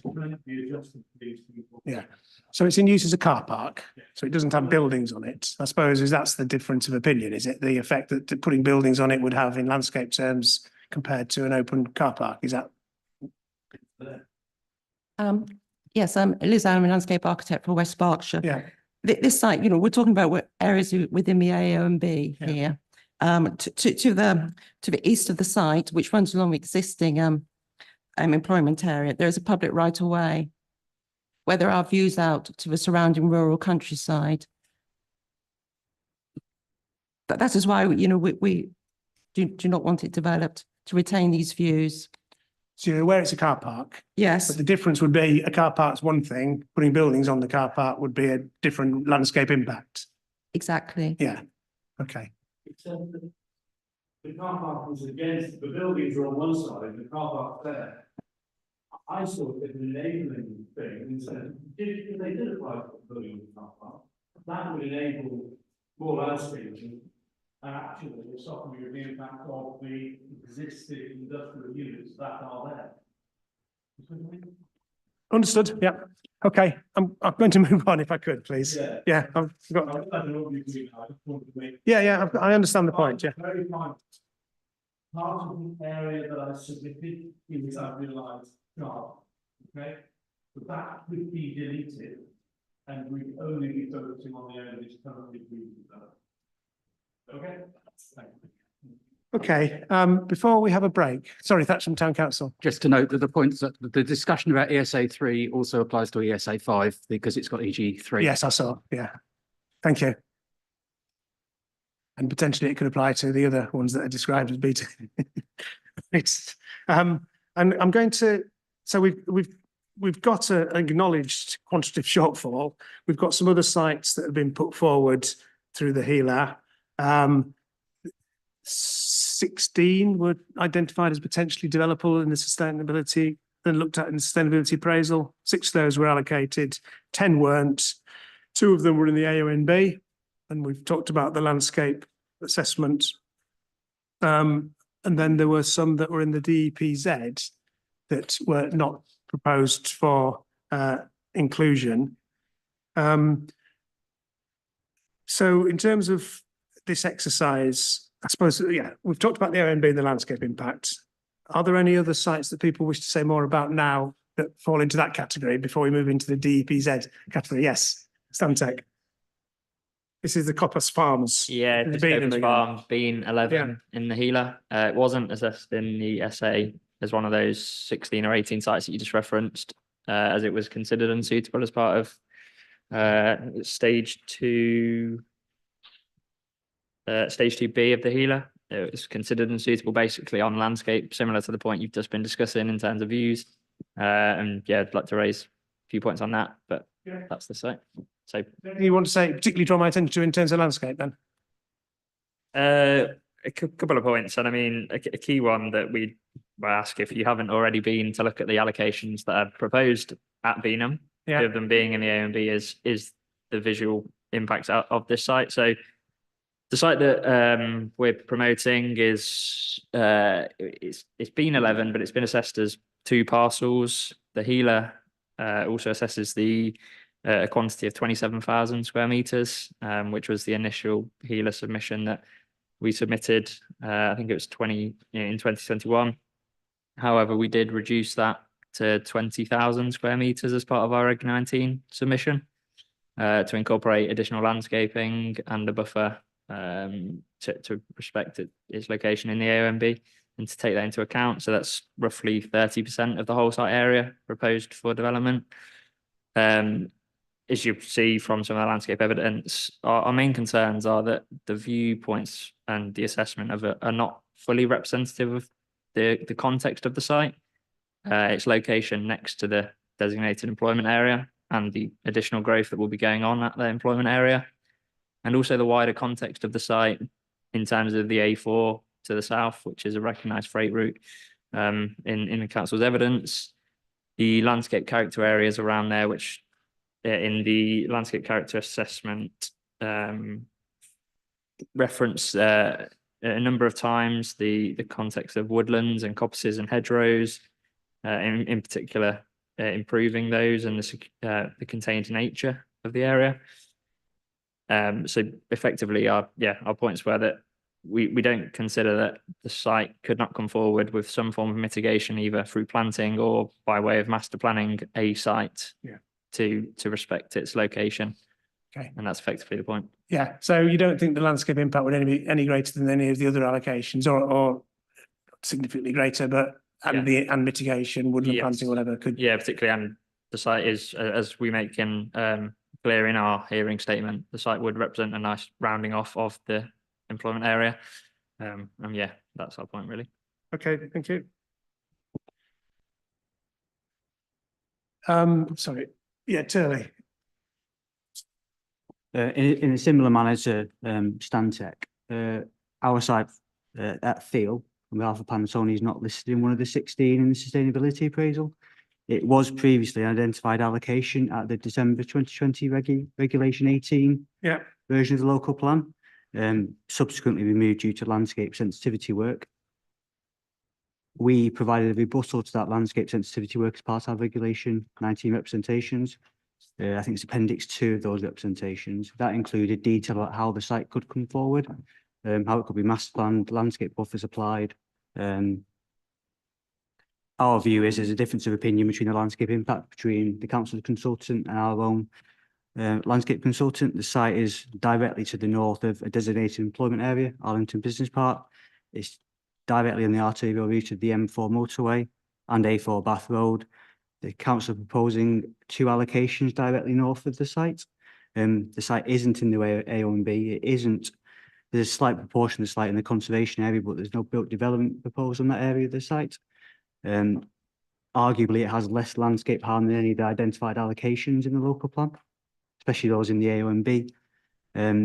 Given the significant shortfall of development, it's not clear why the site was removed as an allocation at Regulation 18.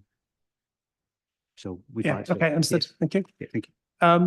Any others that haven't been mentioned that anyone wishes to say anything about? Okay, do you want to come back on the landscape issues around those 2 that have just been mentioned? Okay, we'll talk about the site which Panasonic, which we just talked about. The site is an important gap between Thiel and Calcott. It's a very visible gap. It is also part of the sort of setting of the village of Thiel, and it forms part of the open land around Thiel. Oh, I've looked at the landscape evidence, and I felt it wasn't secure. BLVI had not been carried out as to the guidelines produced by the Landscape Institute. It was very much in what they're proposing will block views across to the AONB. It had been agreed that actually the site is within the setting of the AONB. And mitigating measures couldn't address these because you'll still be blocking the views. These views, as you go into Thiel across to the AONB, are all part of its historic landscape character. There's a number of issues, so we felt it wasn't suitable. On that, we talked about the policy, SP policy about the AONB and development within the setting. And there were some modifications proposed, and I think they dealt with 2 things that are referred to in NPPF or the PPG, which are about similar landscape character, I think. Yes. And views from and to. I think what you're saying in this case, in the context of that sort of analysis, you're saying that, well, 1, this site is in the setting, and 2, the landscape character and the views would be impacted in those respects. Exactly, but Yeah. those views are very much part of Field's identity. It's setting. It's all part of the package of why this site should remain open. Okay, understood. Oh, yeah. And in those regards, it's different from other, sites that have been looked at or whatever. It's a particular case that you've looked at. It's something that you've analysed. Oh, yes, we've analysed in quite a lot of detail. Yeah. Okay, thank you. And the other one was Beanham. the Beanham one, yeah. Beanham, although it's adjacent, protected employment areas, is very much a visible site. Quite often you look at it in plan, you think, yes, that's a rounding off, but as you go out there, it's got two public rights of way I think on the eastern side and on the western side. And from its public rights of way, we're talking about in the AONB, you have views across a rural landscape where there's a slight small glimpses of the existing PEA, but they're very much small parts, and it's an overwhelming rural landscape character which can be enjoyed from its public rights of way.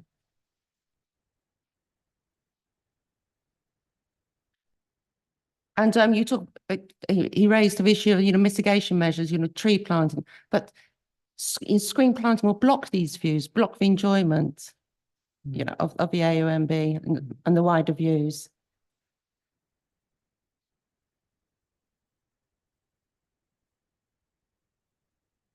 Stantec, you've got your name up again. We'll go. We've just finished under your site, so we might as well pick up on that one. Yeah.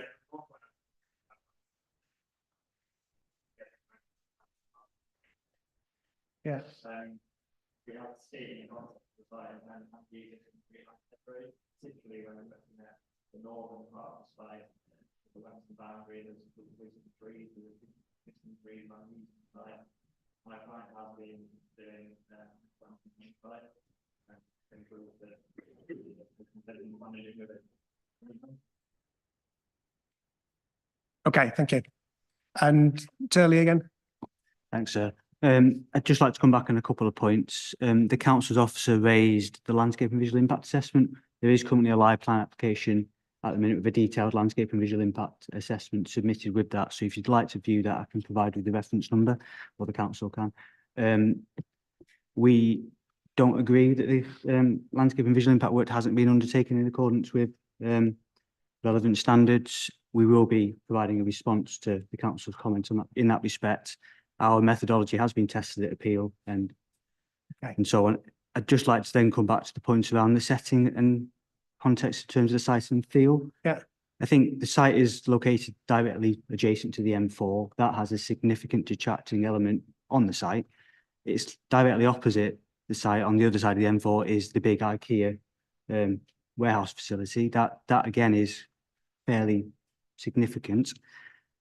The A&B boundary here was drawn in advance of the M4 being put in place.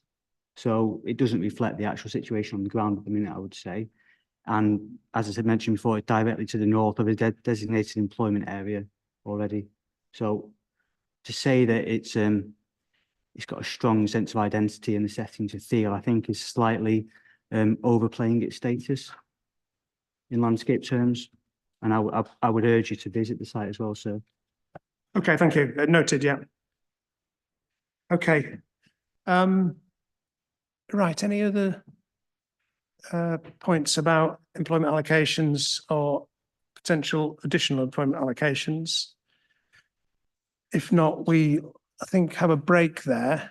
It's 11:10, so we'll move on to the approach to office developments and the other employment issues under M11. And then we'll try and deal with matter. Well, we'll start matter 12 and see how we get on. But as I said, we won't. We've already said that we wouldn't start matter 13 before 2 o'clock. We don't have to start at 2 o'clock. We can, take longer if we need to. So we'll break there. Thank you for contribution so far. That was helpful. And we'll resume at 11:30 if we could, please, on issue 11.4. Thank you.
Right, we'll move on to issue 11.4, which is about office development now. Turley, you've got your nameplate up still. Is that left out? No, okay, fine. So 11.4 was about the office development, and we've touched on some of this already, really, I think. But there's an identified shortfall of office space. We've got this quantified need for the 57,000 or so square meters, which I think has been explained is primarily for what you'd think of as traditional town centre type office space, but there isn't identified capacity within town centre. But the policy it seeks to safeguard the office space that still exists, hasn't been lost, and promote offices on redevelopment sites within on the edge of town centres in accordance with the sequential test. But it also supports office developments on certain allocations of certain types, which we've talked about, but within designated employment areas, etc., and other places within settlement boundaries. So it's a sort of, it's a permissive approach, and it does actually talk about exempting the office development from the sequential approach because of the shortage. And in effect, I suppose what the council's saying is it's carried out its own sequential test, and there aren't opportunities that may identify, and therefore, rather than make that as a process that proposals have to go through, it's looking for suitable opportunities and designated employment areas. So that's the basic justification. Protect what there is and allow where you can. Okay. In terms of what the shortfall is, I don't know. Do we identify what this is now? I can't remember what it's basically the 57,000, isn't it? Yeah, because there's no identified supply that contributes to that. Yeah.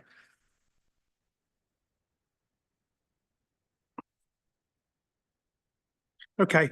Now a couple of the sites that we've already talked about. Oh, I don't think that's for us, but you never know. It might be the people watching in the viewing room upstairs.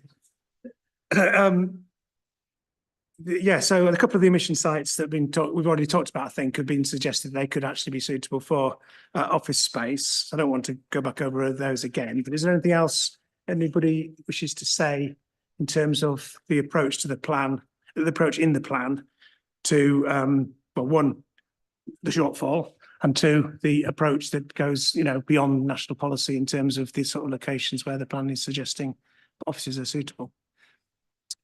No, if not, I mean, we've talked about the definition of office and what it means in different contexts of this plan. So I think there's a point there that may just need a bit of clarification. I think we talked about earlier when we were talking about this.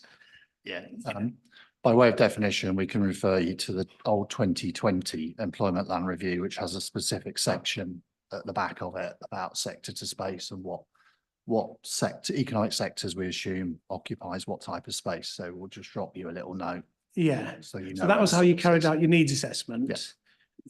Would that necessarily translate directly into the policy? I suppose it probably would. It's our view as to how we've got the quantums. Yes. For it. Of course, as you know, when it comes to applying it through development management, there's a lot of flexibility, and we don't control the sector that takes the space. So we formed a view on the most likely quantum that follows the sectors we've identified. But yeah, we don't control the sectors when it comes to planning applications. Okay, but anyway, some sort of definition in the plan of what was meant by offices for the purpose of these policies would be helpful. Right, okay, so I haven't got anything else on that one, which brings us on to town centres and retail. So the plan identifies a hierarchy of town centres as is expected by the NPPF. So there's Newbury defined as the major town centre, Thatcham and Hungerford as town centres, and then district centres at Lambourne, Pangbourne and Theale, and that's based on an assessment of the range of facilities and services that are provided in those, having regard to the NPPF definition of town centres and town centre uses. So I don't think there's a lot of dispute about that, and I guess it's probably carried forward from the core strategy as well, is it? Things haven't changed so significantly in Yeah, it the hasn't. broad hierarchy. It hasn't changed. We No. have reviewed it, but it hasn't changed. Yeah, okay. It just brings us on to the town centre boundaries then. And I know that there's a couple of issues raised about both the Newbury and the Thatcham town centre boundaries. In terms of Newbury, I think the document RTC2, I can't remember what it's actually called, but basically explains the approach and the recommendations. And the starting point was the existing town centre boundaries in the core strategy, but they were looked at to see how things have moved on and changed since whenever that was, at 2012. So over the last 12 years. They were carried forward as well from the field policies. So Right, but they were reviewed in the core strategy. But anyway, centre boundaries. Yeah. No, I don't think we did at that point in Okay. time. Actually, they were again carried forward. Okay, so they were actually taken. So they were actually this review was actually looking back over quite a long, what had changed over quite a long period of time. Anyway, the long and the short of it is the Newbury town centre. The town centre boundary has changed, as has the primary shopping area, and that's to reflect the location of the uses. It's not, well, you explained to me, it's not necessarily a change in policy, it's just a reflection of what's on the ground, is it? So yeah, it's just a reflection of changes on the ground.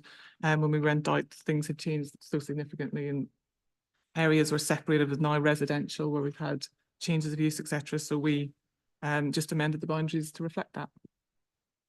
And so for example, the Parkway shopping centre, that's presumably new to when the primary shopping area was defined previously. So hence the extension of the primary shopping area into that development. That's correct, yeah.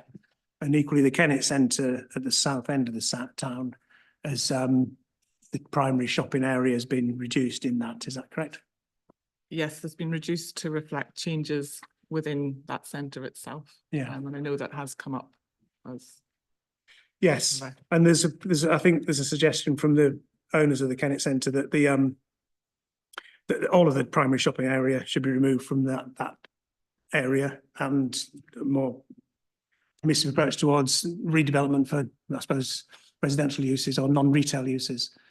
Well, we would argue that actually the central part of that centre does still function as primary shopping area. It does still contain retail units, different offer obviously to what's further down in Parkway. What we would say though, since this work was done, the right-hand side of the Kennet Centre, so the one reflecting out onto the marketplace, yeah, it's changed quite a bit in terms of the walls. Whenever we did that assessment, a lot more shops which have now left, and it is really now all eateries. So we would be happy to amend that side, but the internal of the Kennet Centre does still function as it should. Well, as primary shop frontage. Okay, so it's the blue hash line along the marketplace frontage, basically. It's a plain blue. It's a blue bold line. Yeah. Okay. Anything anybody wishes to say about that? Yes, please. Thank you. Yes. So we own the Kennet Centre site, and I'm concerned about the. Sorry, could you put the microphone a bit Shall I move it closer? that way? Yeah, thank you. Better? That's better. Thanks. So we are concerned about the continuation of the primary shopping frontage into that Kennet Centre, within the Kennet Centre. We acknowledge that it has been reduced and reduced further now. But the Kennet Centre itself has been failing as a shopping centre for some time now. The key anchor stores are long gone. They left some time ago, and the majority of occupiers are now sort of temporary on short, sort of flexible leases, and there's a lot of vacancy in the shopping centre itself. We are looking to redevelop the shopping centre and have a current application in with the local authority.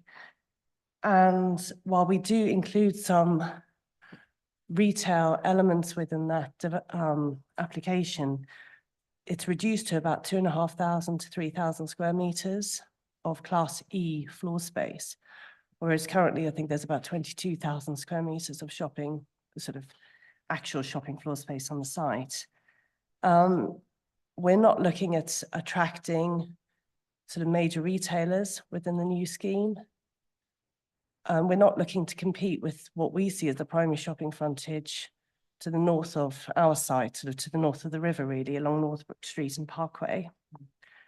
And should our application be successful, it won't be a primary shopping frontage. And we are concerned that maintaining that primary shopping frontage could prejudice the redevelopment of what we consider to be one of the most important regeneration sites in Newbury, if not a sort of wider district level.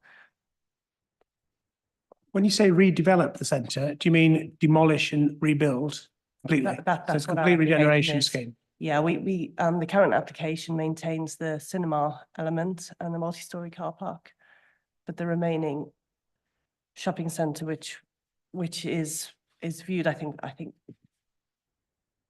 it's common ground that it's fairly redundant in its state as it is now. And what would the new mix of uses comprise? So you've talked about the 2,500 to 3,000 square metres of retail.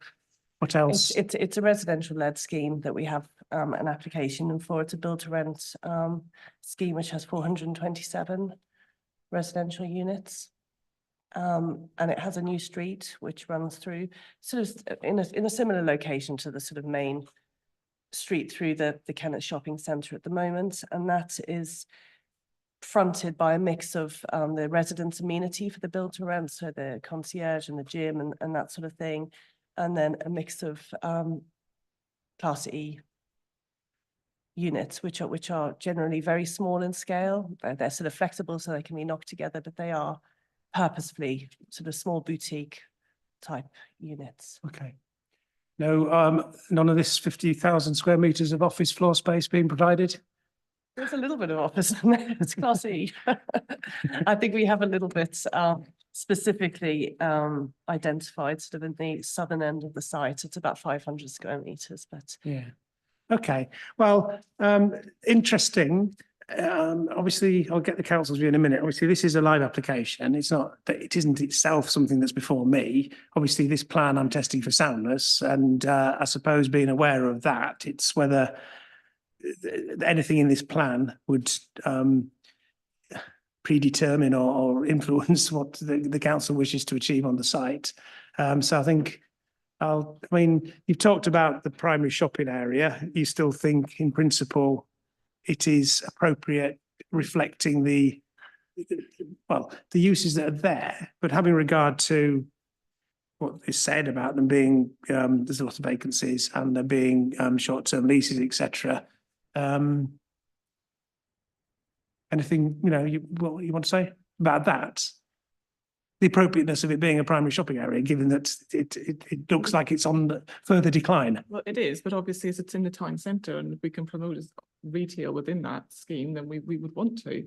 Yeah. And I know there is going to be an element of retail, and if we can promote that, and it's what's on the ground at the moment. Okay, so with the fact that it's within the town centre boundary, this scheme could come forward. There's no problem. You're not I'm not detecting that the council wishes to reflect this application as a proposal in the plan. It's not. So it's a proposal that you're going to have to deal with, but you don't think there's anything wrong with the context that this plan sets to consider that as it is. Isn't it? You can deal with the application with the primary shopping area and the lines as they are and the policies as they are. Yes. Yeah. Okay. Fine. Okay. Well, sorry, do you want anything else you wish to say, Nat? Obviously, I'm not going to form a judgment about whether that particular scheme should be something that the council should, make one decision on or another, but. No, I think I've made our points clear, and it's clear in the RAPLI's report that we submitted on behalf of this. Excuse me, the way you described the scheme with that amount of retail, you're saying that potentially the primary shopping area designation is something that creates a problem for you in terms of selling that scheme. Yeah. Yes, what we are proposing is not a primary shopping frontage on that site. Yes. So Okay. we are contrary to the proposals map at any rate. Okay, thank you. That's helpful. I can take that away and give it some thought. But in terms of the general policies about the town centre, and such a scheme presumably would be something that is basically encouraged by the plan in terms of I think overall, and there are a lot of benefits that it would bring to the town centre. And I think that's acknowledged by the policy. That's fine. It is specifically the primary shopping front. Yes, okay, thank you. It keeps it Yeah. focused as to what the issue is. Yeah. Right, thank you for that. Anything else anybody wishes to say about Newbury Town Centre? Yes. Thank you. I'll come back to it under Thatcham because it's the distinction between the approaches to the boundaries, but I'll address it under Thatcham if that's okay. I was about to come on to Thatcham Town Centre, but there's nothing you want. Let's move on to Thatcham. Okay, let's talk about Thatcham then. I've seen the plan that you've provided, which obviously we've got a town centre boundary in Thatcham, and we've got a primary shopping area in Thatcham. Again, this is reviewed from the previous, the core strategy, and that will carry forward from before.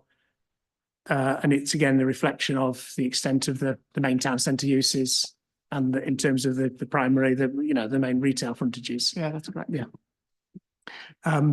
The plan that the town council has put forward, I think you were saying it's based on a particular piece of work. Yeah, I don't think you're necessarily saying it is the line that should be in the plan.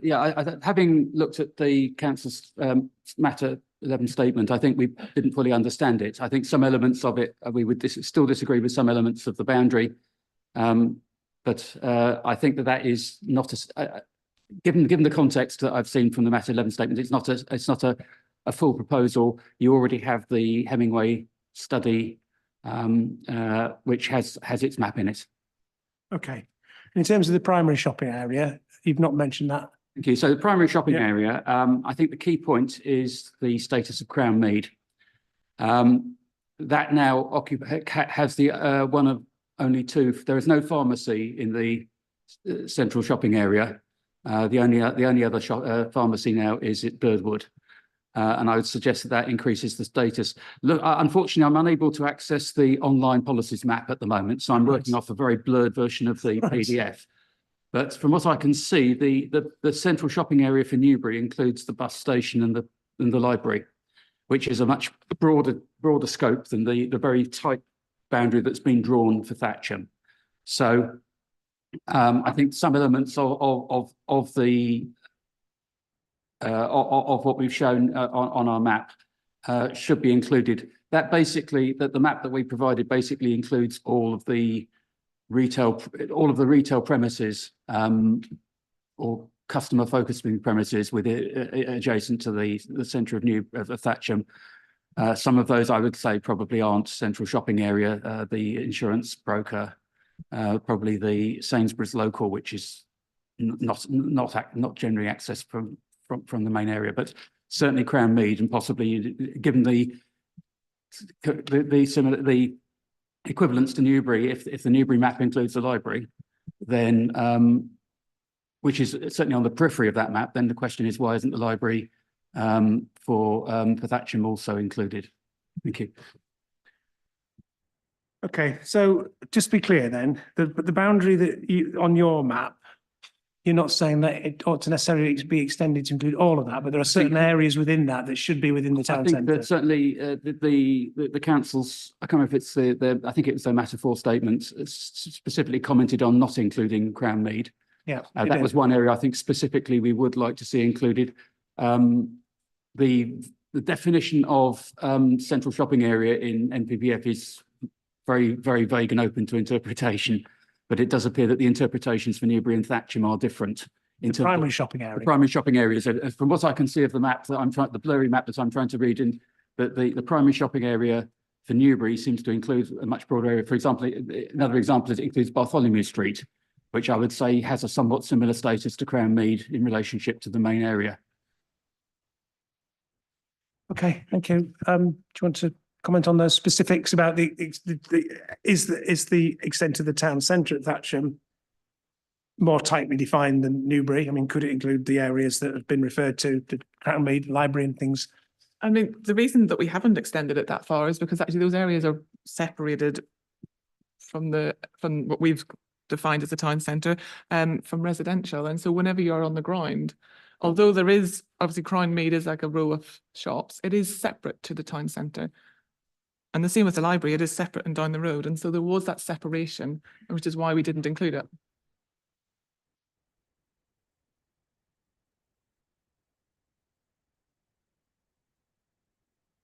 And the primary shopping area,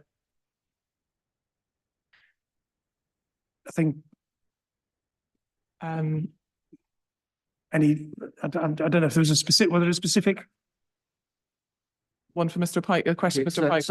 Just a comparison, that Bartholomew Street is separated from from the main part of Newbury by an area of basically offices and the non-retail part of the Kennett Centre. The library in Newbury is separated from the shopping area by an extensive area of car parking and non-retail. So I was just drawing that comparison. And as I say, I think the importance of a Crown Mead is probably increasing, and it's more, particularly the existence of the pharmacy means that it will be accessed as part of the central retail proposition of Thatcham. Thank you. Okay. Anything further you want to say?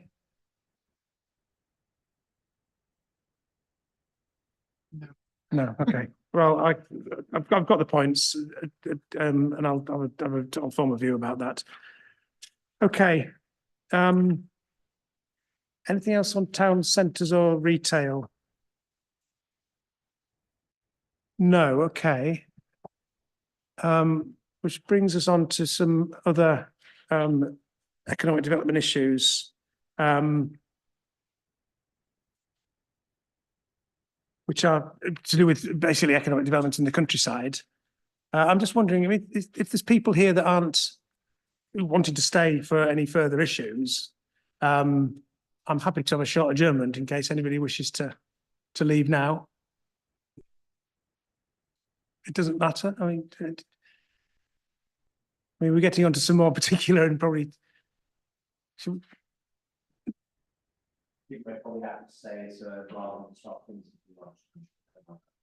Okay, I'll carry on. That's fine. Right. We're picking up now basically a group of policies to do with economic development in the countryside. We had some discussion about certain elements of these to do with the educational institutes already, which will come on to specifically policy DM38 shortly. But before we do that, there's DM35 and DM36.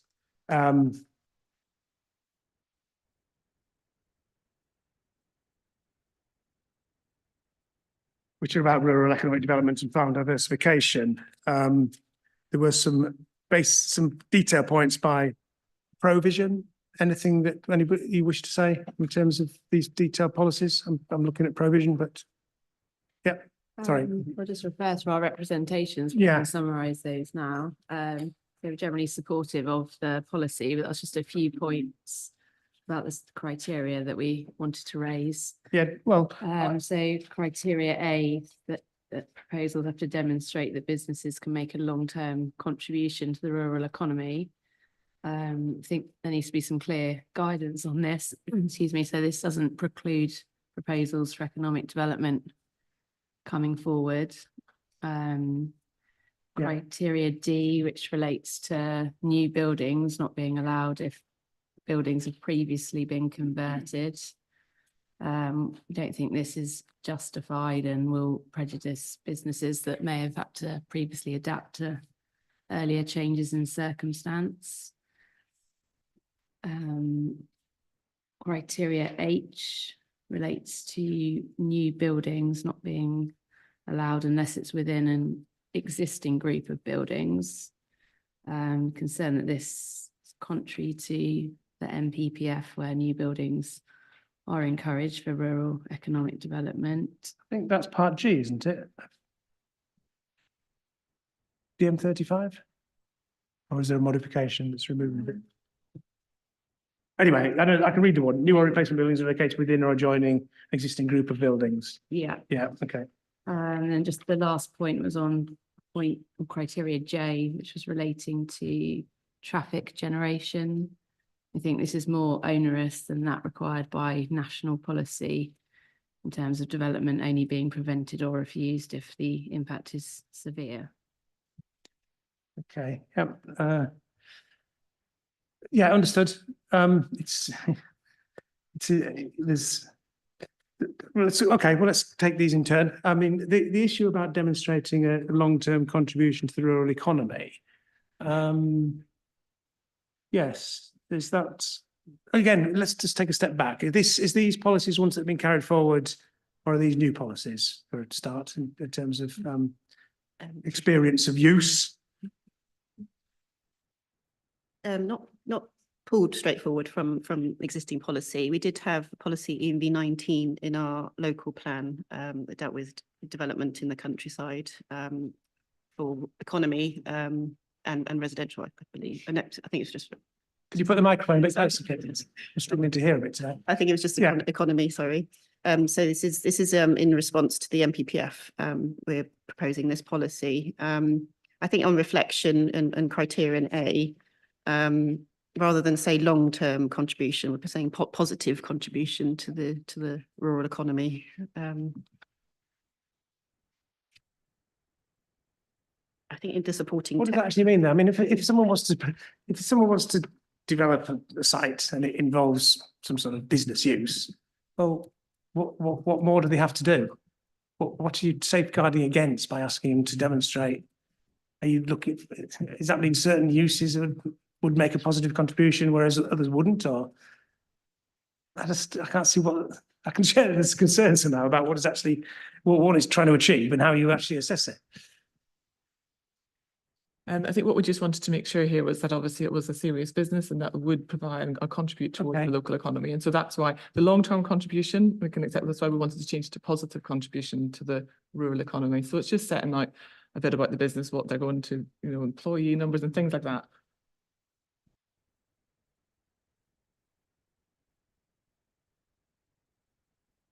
Yeah, but these you've got to demonstrate all these things. Yeah.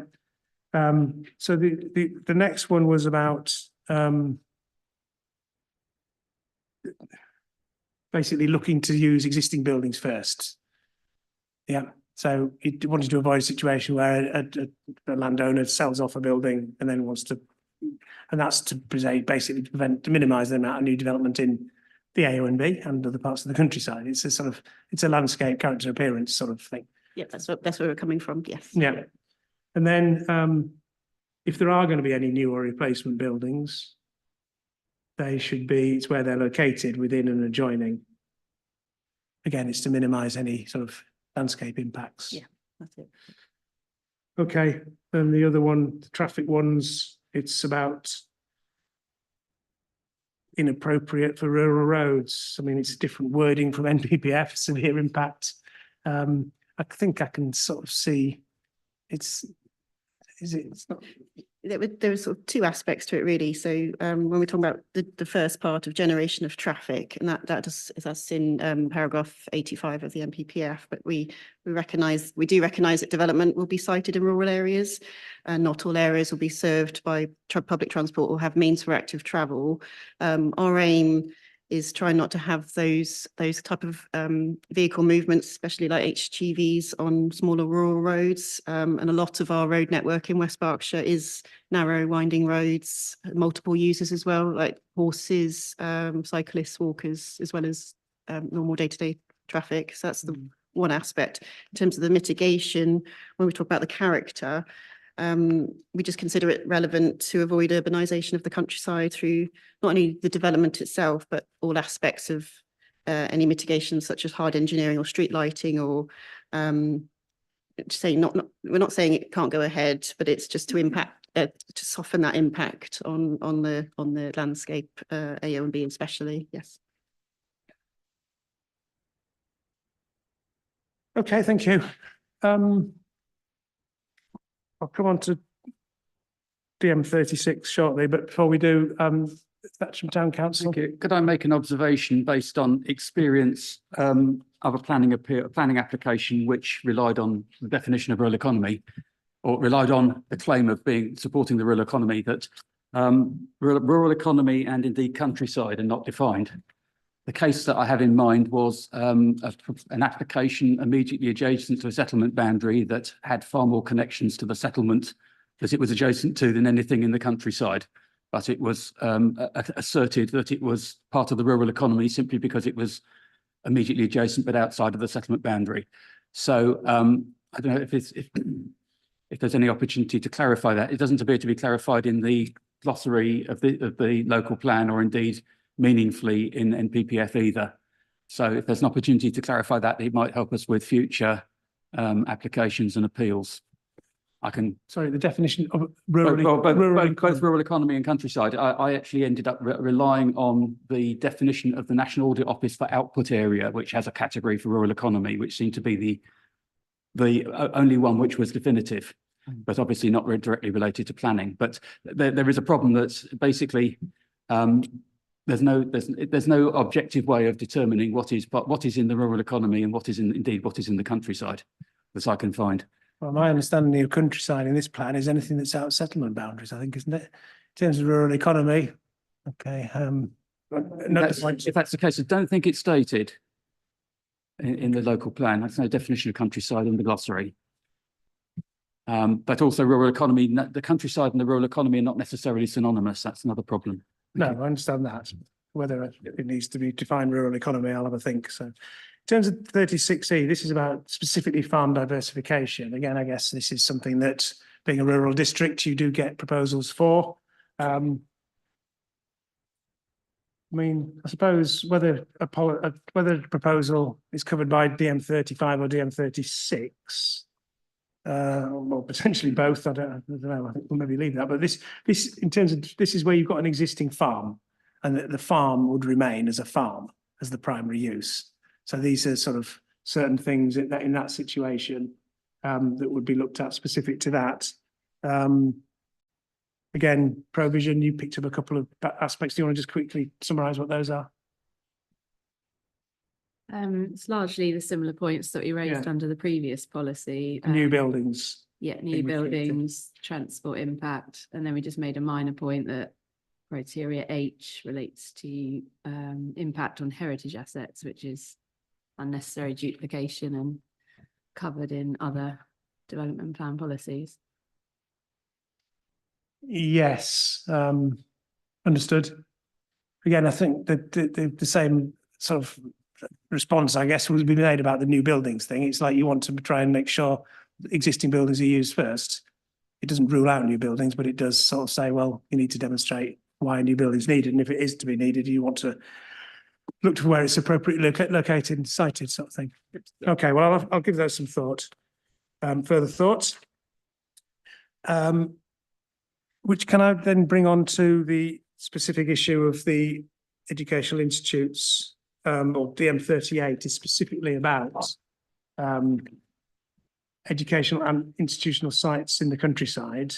We've discussed this a couple of times in relation to Bradfield College in particular, both in terms of the settlement boundary. We also had some discussion yesterday about the approach to residential development, and coming out of that was, I think my suggestion to the council was to think about whether DM1, which lists a type, is it DM1? Yeah, DM1 lists various types of residential development that may be allowed in the countryside, cross-referring to subsequent policies, could actually cross-refer to DM38 in relation to student and staff accommodation. That would then mean that rather than being caught by DM1, any consideration about staff and student accommodation at these institutes would be dealt with in terms of DM38, which means it could then, have a different set of criteria and for other forms of residential development in the countryside. So that's where we've got to on that. So we can pick up whether the way this policy is structured, it doesn't specify or distinguish between different types of uses. It talks about, this policy applies to anything that would be for the operational use of the institute. So that would include accommodation, as is acknowledged in the justification. So I suppose on that particular issue, is that broad approach, does that work? If everything that's to do with the college, operationally, the same sort of criteria can be set out to be used? Yes, I think as a starting point, certainly Bradfield College is welcoming of the policy and the general provision of a policy that wraps up all types of development, and the clarification yesterday that covers residential as well. I think there are still a number of areas of concern over the precise requirements there, which I'm sure we'll come on to. I don't know if you want me to start identifying those now, or do you want Well, to? I've got a list of things Right, with various okay. parts. So just wait, I'll just see if Pangbourne College want to make any initial points about. No, I think we're in a very similar position Yeah, there, in that we're broadly supportive, but there are Yes. specific points on the Yeah. criteria. But in terms of the approach to sort of residential, so student and staff accommodation that may be needed, the broad approach that I've just outlined in terms of it falls within the remit of DM38, it being an operational use. You're happy with that as being used in that way? Yes, sir. Yeah, separate to other residential development Absolutely. criteria in the countryside. So it brings us just onto the detailed parts. So part A, I'm distinguishing between who made these points, but I'll go through them, and then if I've missed anything, you can pick them up. So can I go through them with the council? Part A, well, the requirement to demonstrate development is necessary to meet the reasonable needs. I mean, I suppose the whole premise is that this is development that is needed for operational purposes, and it's not to allow other uses. So, is it a stringent test? I mean, not a stringent test as such. I think it's just to show the council and to other interested parties, I suppose, that it's development in the countryside when it's beyond the settlement boundary is definitely needed for that for their operations on site. The policy's been pulled forward from our local plan. Has been working to demonstrate to allow educational and institutional establishments to demonstrate that the project is necessary, and it's a landscape thing as well, just to keep the character of the area. Yeah. And yeah. Okay, understood. Yeah. We'll come back and allow responses, but I'll run through them and let the council say. In terms of this part B, it's about using existing buildings where possible. And it says within the site or wider ownership of the establishment. So that's not intending to bring in buildings outside the ownership of the establishment, is it? Which I think may have been. No, that's not the intention. It's the institution that owns them, and so not necessarily on the site, potentially somewhere else if that could meet the need. If that meets the need. So it's abroad. Yeah, it's looking at your existing buildings. Absolutely. Yeah. Okay. Part D is about design. The design respects local building styles and materials.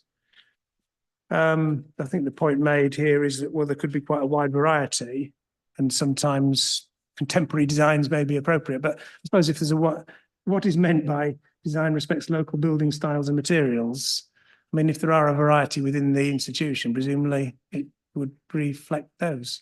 I think with the word respects is important. It doesn't have to be a pastiche of what's there, I suppose, but we were considering whether if necessary to delete that criterion, and then the E says what we need, what's needed basically from high quality design, and looking at the character of the area and the local environment anyway.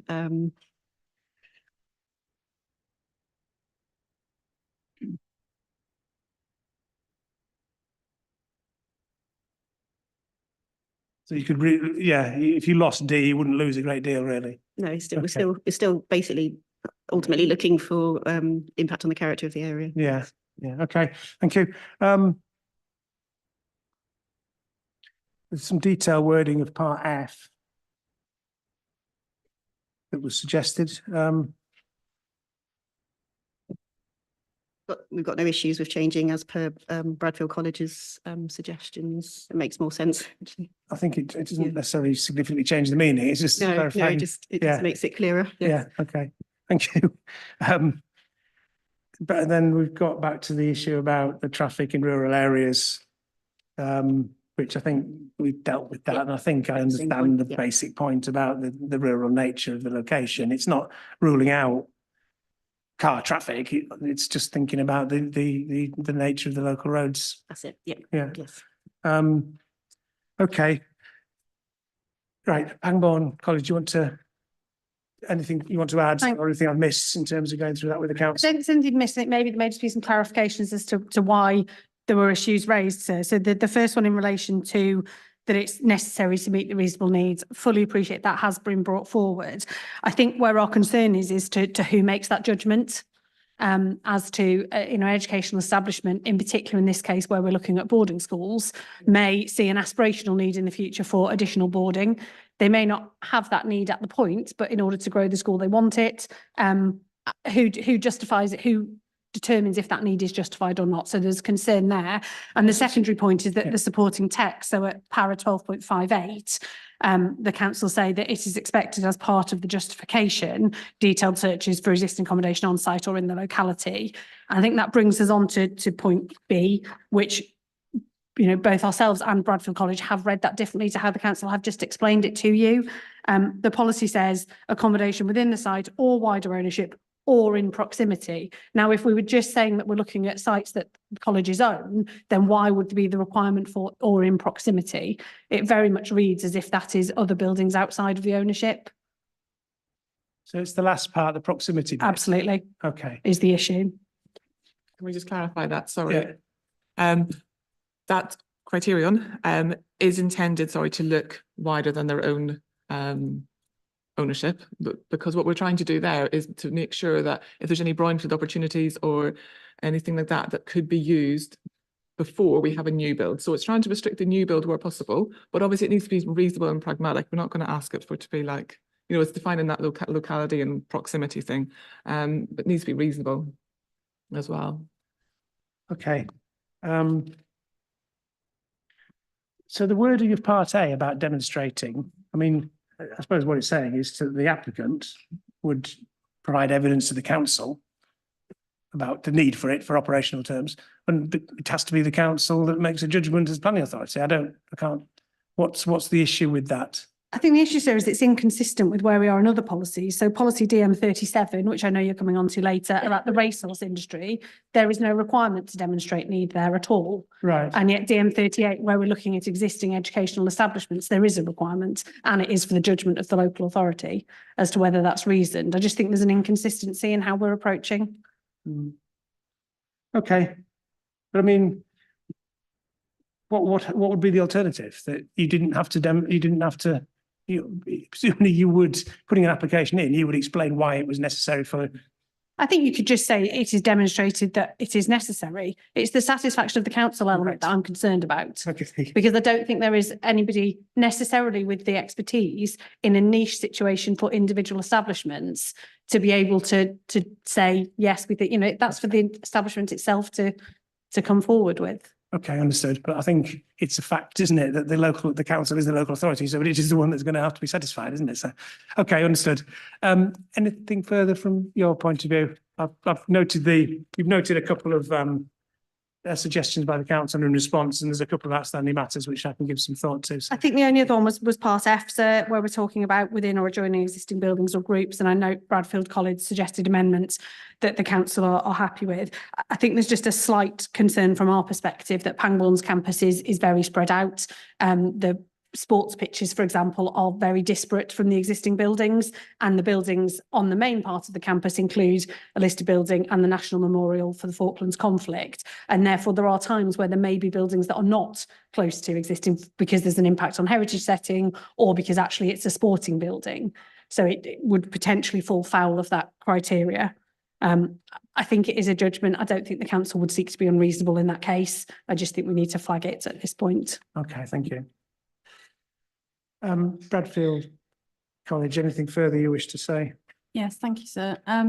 Just going back to the start of that policy, where we talked about clarifying that it includes the residential development, just wondered whether it would be helpful if the policy is slightly more specific and says development including staff accommodation or student accommodation in there, so that it is clearer. When you go down that route, you're going to start coming up with a list of things that are potentially necessary for operational Possibly. purposes, and then you might be Yes, possibly. you Or might be perhaps trying it- yourself a yeah. bit more. It might just need some rewording, because I think things have changed since our discussions yesterday. I think perhaps if not within the main text, then certainly the supporting text needs to be adjusted, shall we say, because that's still saying policy DM1 is applicable in considering applications for staff accommodation. In effect, this is now the policy for considering staff accommodation. Yes. I suppose the exception to that, as it were, is if staff accommodation sits comfortably under any of the other existing policies. So redevelopment of an existing dwelling, for example, or some infill or whatever else it might be, then it doesn't necessarily have to fall under DM38. But just, yeah, I think that wording needs tightening up as part of the process.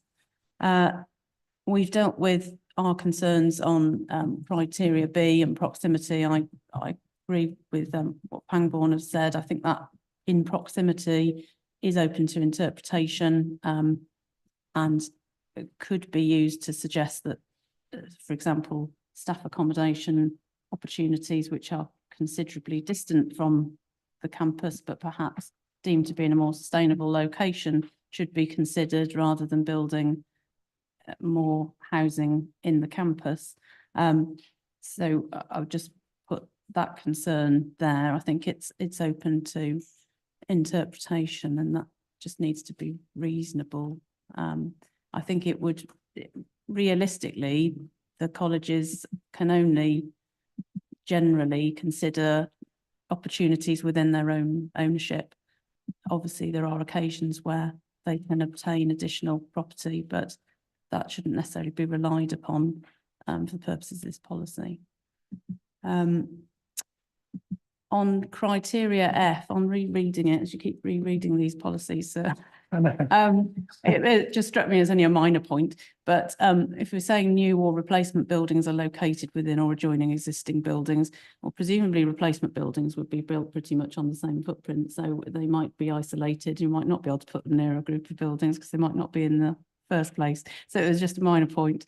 And I take on board what Pangbourne have said about the practicality of always being able to deliver that. So I just wondered if an addition to that criteria is something like unless otherwise justified. So it might not always be possible to put the buildings next to existing ones or in groups. If that's the case, it just needs to be justified. It's got to be by the sports pitches, for example, and they're on the other side of the road. So I think that pretty much deals with the policy criteria. If we then again look at the policy as we've sort of reframed it with reference to residential, this policy is a supportive policy in saying that development at existing educational and institutional sites will be supported, providing it complies with the following criteria.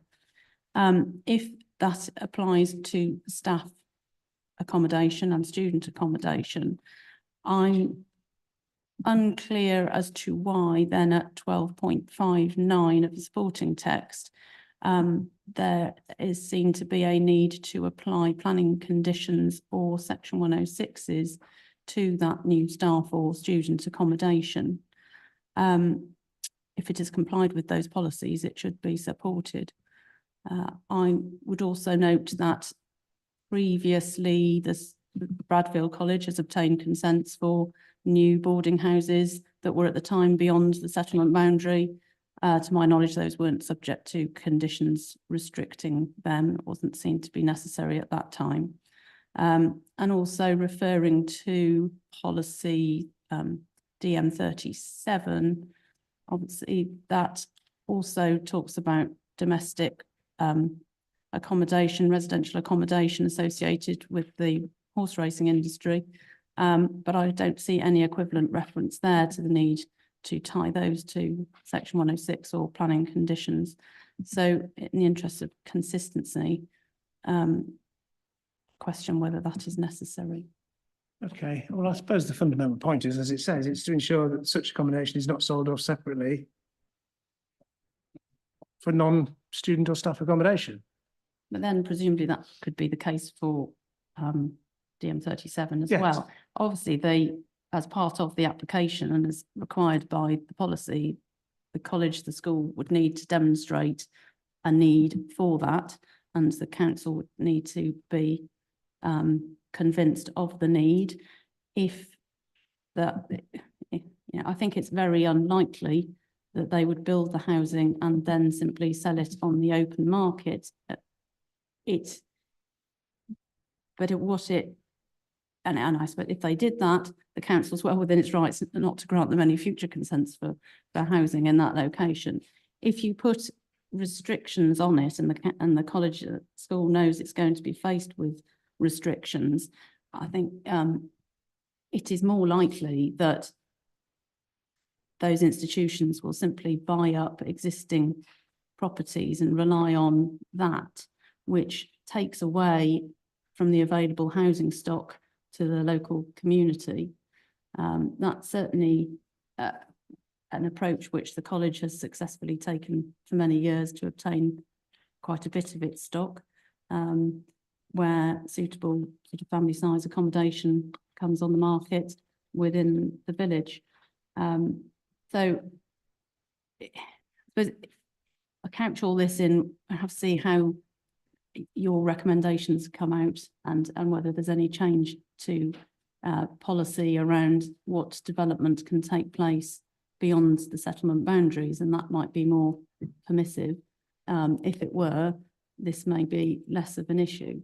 But I'd say a question as to, is it really necessary if there is a demonstrable need?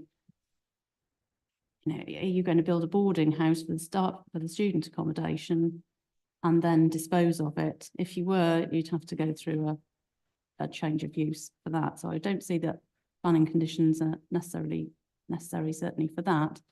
And I would question it on the staff accommodation, as long as a need has been demonstrated and it's been provided in a sustainable manner, which would be suitable for residential development. Yeah, I think. Okay, understood. Do you want to come back on any of those points? I think I've got some detailed points. I've got some things to think about. I mean, on the restrictive condition, I mean. Well, just to say that we do apply those kind of conditions on staff accommodation. I think I was the case officer for one of Bradfield Colleges back in 2011, and we've got a condition there that says the occupation of the dwelling shall be limited to persons solely employed at Bradfield College. And if things change, then there's the planning process to amend, to remove the condition or amend, and we'd look see what the reasons are and deal with it at the time of the application. So it just gives you the ability to assess things again in the future, rather than not having the ability to assess things again in the future. Absolutely, yeah. So yeah, I still think we would need that, and it's proven as kind of, it's an exception to policy having staff student accommodation. It's appropriate then to. Yeah. Okay. Yeah, you get my point. In terms of, I suppose the looking at existing buildings and generally looking at the needs of the institution, we do say in 12.58 about where there's estate plans or development frameworks. So again, Bradfield College have a development framework, and it just helps develop that holistic approach to knowing how developmental projects can develop over time, and it helps with the planning application process as well, and to all interested parties again.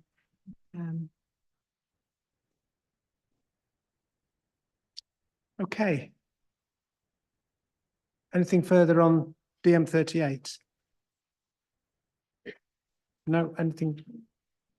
Yeah. Just come back on one point which I forgot. I knew I'd missed something at the end. Was just that if there does need to be conditions restricting staff accommodation, is there a way of that only applying to any net increase in the housing stock that comes about as a result of it? because you might, as part of the proposal, actually, you know, knock down a couple of houses, build 4 or 5. So actually, you're only increasing provision by a net of 3, let's say. It's tricky to point that down in policy, but sorry, it might be tricky to lay it down in policy. I think there's Yeah. similar provision in your affordable housing policy. I can't remember if it's this one or your current adopted plan, where that refers to a net increase in stock. Perhaps one we can. So can I just point out that any condition would have to satisfy tests of lawfulness, as would a section 106 agreement in relation to the regulations. And so all of this would be matters that would have to be considered when these conditions or legal agreements were being looked at. In terms of net increase, we're going back to the point that if this accommodation is necessary and that's been demonstrated, there should be no issue entering into any of these conditions or legal agreements. This is new development in the countryside, and it's been explained to you that there needs to be some restrictions on that. And this isn't unreasonable at all. Okay, thank you. Right, we'll move on to the next policy, which is DM 37, another particular specific use in the district.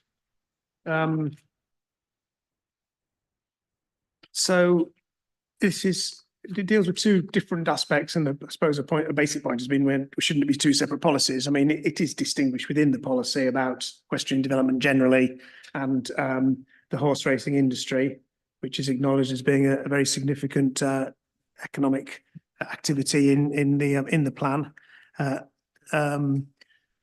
So I think I don't know. I mean, if it's a strong point and you wish to say anything more about it, I can think it more. But I can see that I don't see there's anything wrong with the way the policy is structured. In terms of the detail of the suggested wording of some of the changes to the elements relating to the horse racing industry, there was a specific proposal put forward, which I'll let you just sort of basically introduce in a minute.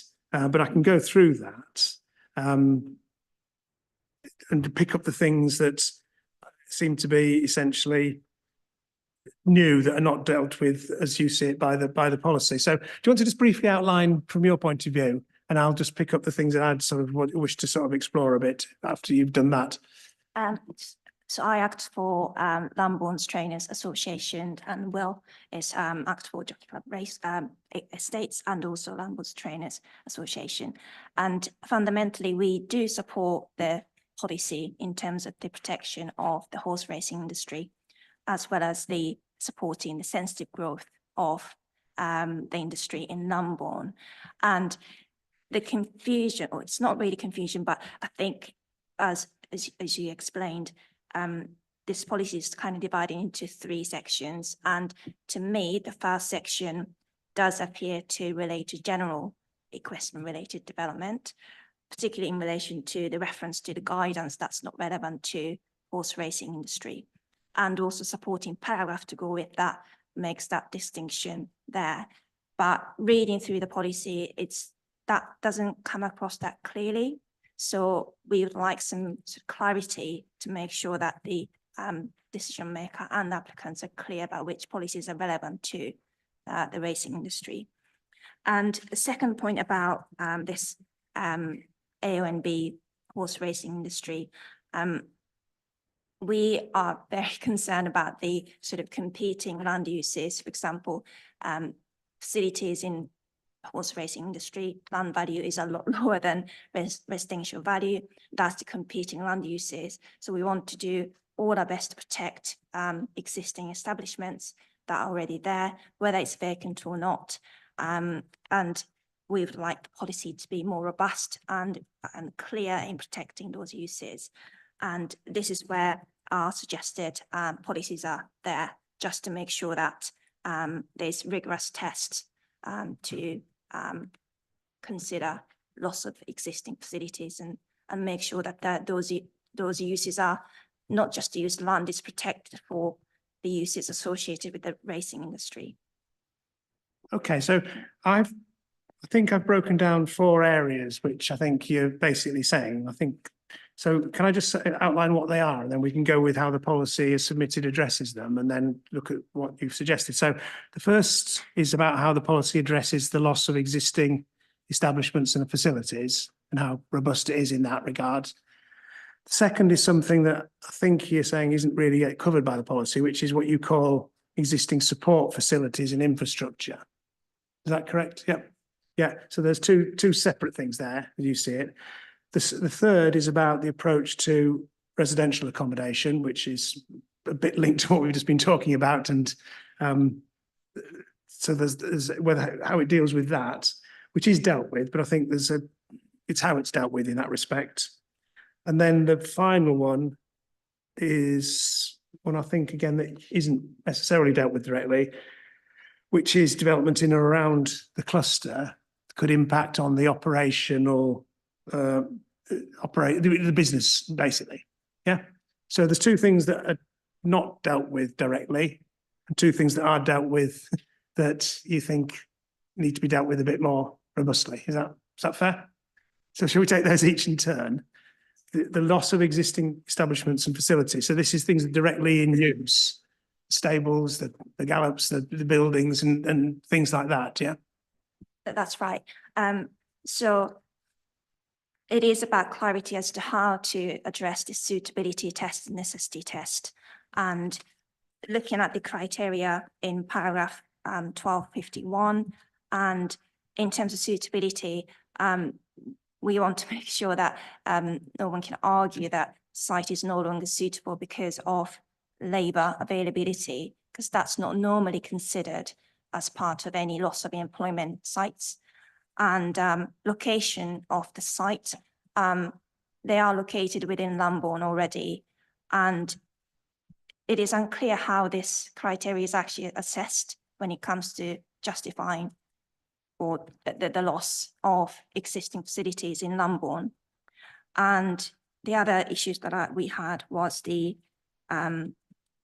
impact on local roads, and whether it was about the proposed alternative use having impact, or whether the use itself is no longer suitable because of the issues affecting the roads already. So it's unclear as to how these criteria are applied. Okay. And in terms of the impact on local roads, where's that? Which bit of the policy? So that's in the criterion D of paragraph 1251. Oh yeah, the suitability test. Yeah. And how this is applied may be different in terms of what facilities are being protected. For example, training yards are very distinct from, for example, vet facility. I mean, vet is of course related to the racing industry, but yard is quite distinct in terms of their requirements and needs. So it is unclear how these are applied to protect the racing industry. Okay, so in terms of the existing establishments and facilities, this policy starts off by saying it will wish to retain them, but there's a caveat in the sense that that protection only applies if they're suitable. So that's the first one. So, and then the suitability test is the things that are set out in further, and the necessity test.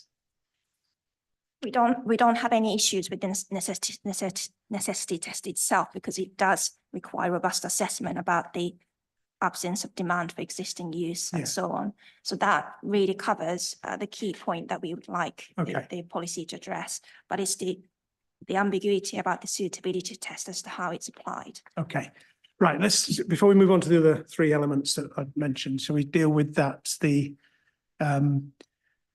the protection here. Why is the suitability test in there? Thank you, Sarah. I'd like to make a few points here. This policy is actually carried forward from the core strategy, and the criteria for suitability in paragraph 12.51 is exactly what exists in the core strategy policy. So these were probably debated and discussed at the time. And I think these are, it'll be the assessment of the suitability would consist of an assessment of the combination of the criteria A to E in the policy, in the suitability criteria. So I think the considerations are relevant. But just to be clear, these suitability tests, so you've got a building or some land that is currently being used as part of the existing establishment and facilities. And a proposal comes forward to do something else with it, to turn it into housing and sell it off. You're saying that the suitability test would apply to whether the building and the land meets these tests in relation of being for the horse racing industry. And if, yeah, is that? Yes, correct, yeah. So you're basically saying we'll protect it, but only if it's suitable in these regards. If it's yes. Okay.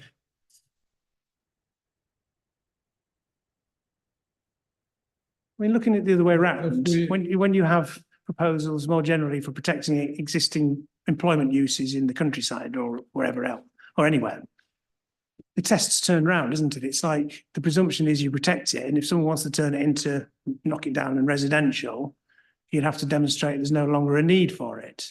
This seems to be turning that sort of approach on its head, and I can't quite see why. I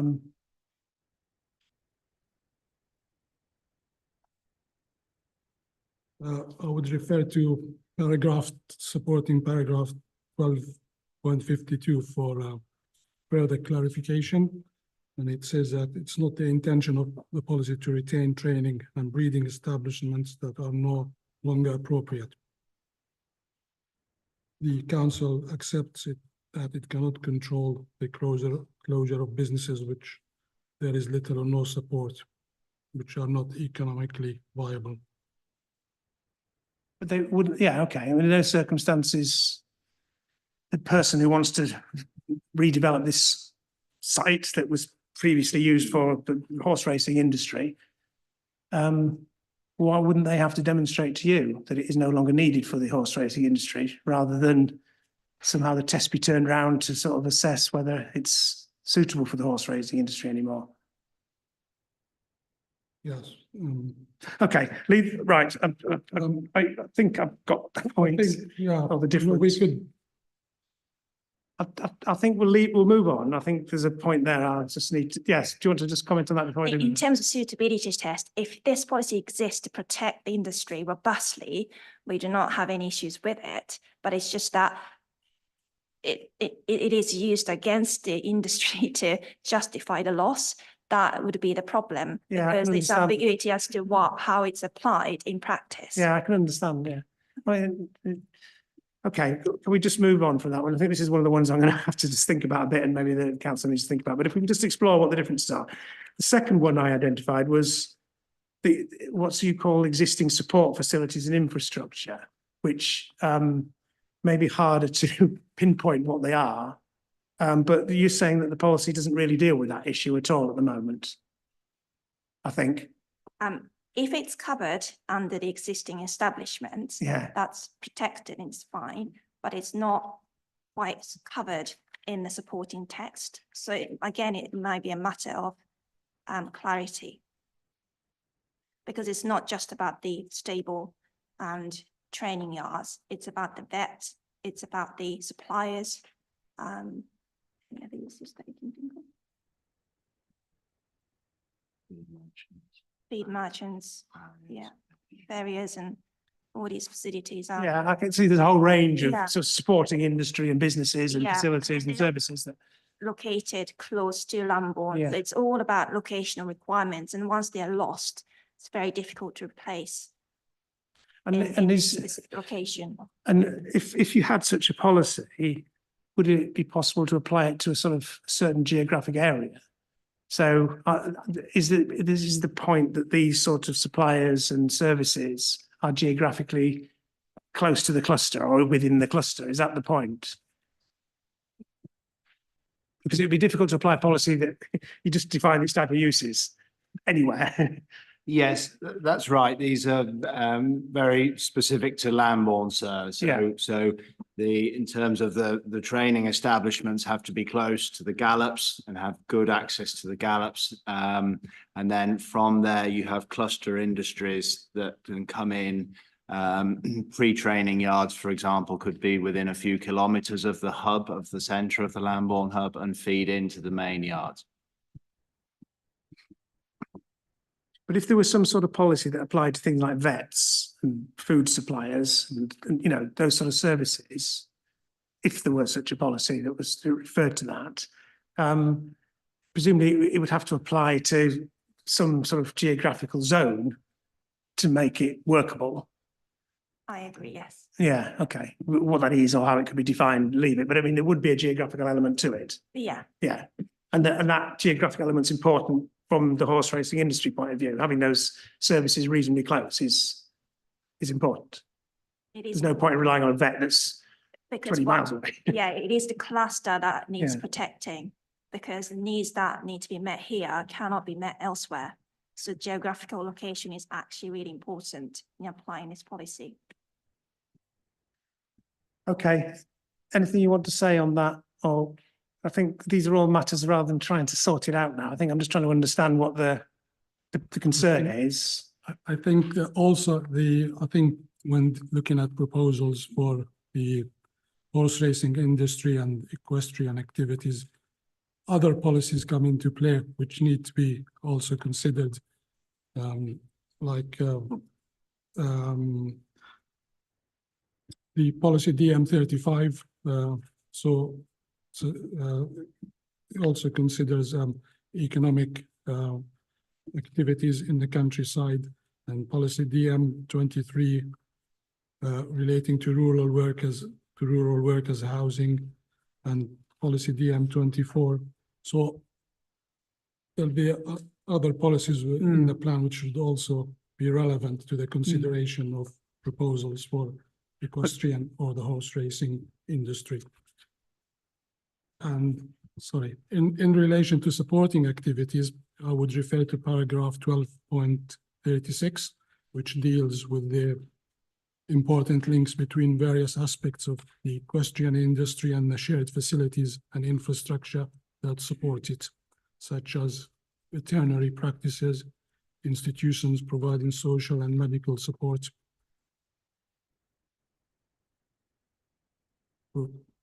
proposals for related developments, such as those providers of goods and services to the industry, will be considered in accordance referencing to policy DM35. So the relevant bit of DM35 then is the very last paragraph, which is about protecting those existing businesses. And does refer to significant negative impact on the vitality and viability of the local economy. Yeah, okay. Okay, right. Residential development, it is dealt with in the policy.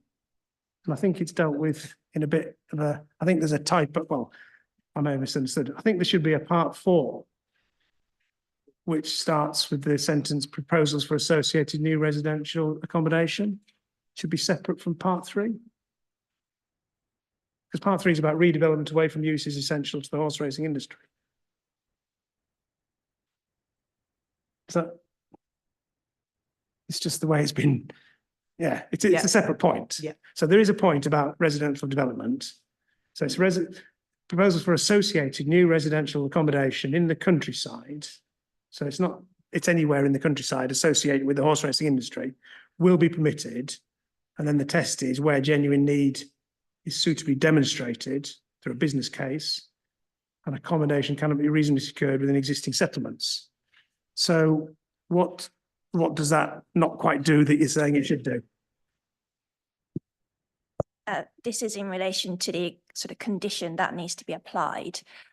So policy DM23 refers to rural worker housing, and in that supporting paragraph, there's a specific reference to accommodation needed for the those who work in the racing industry.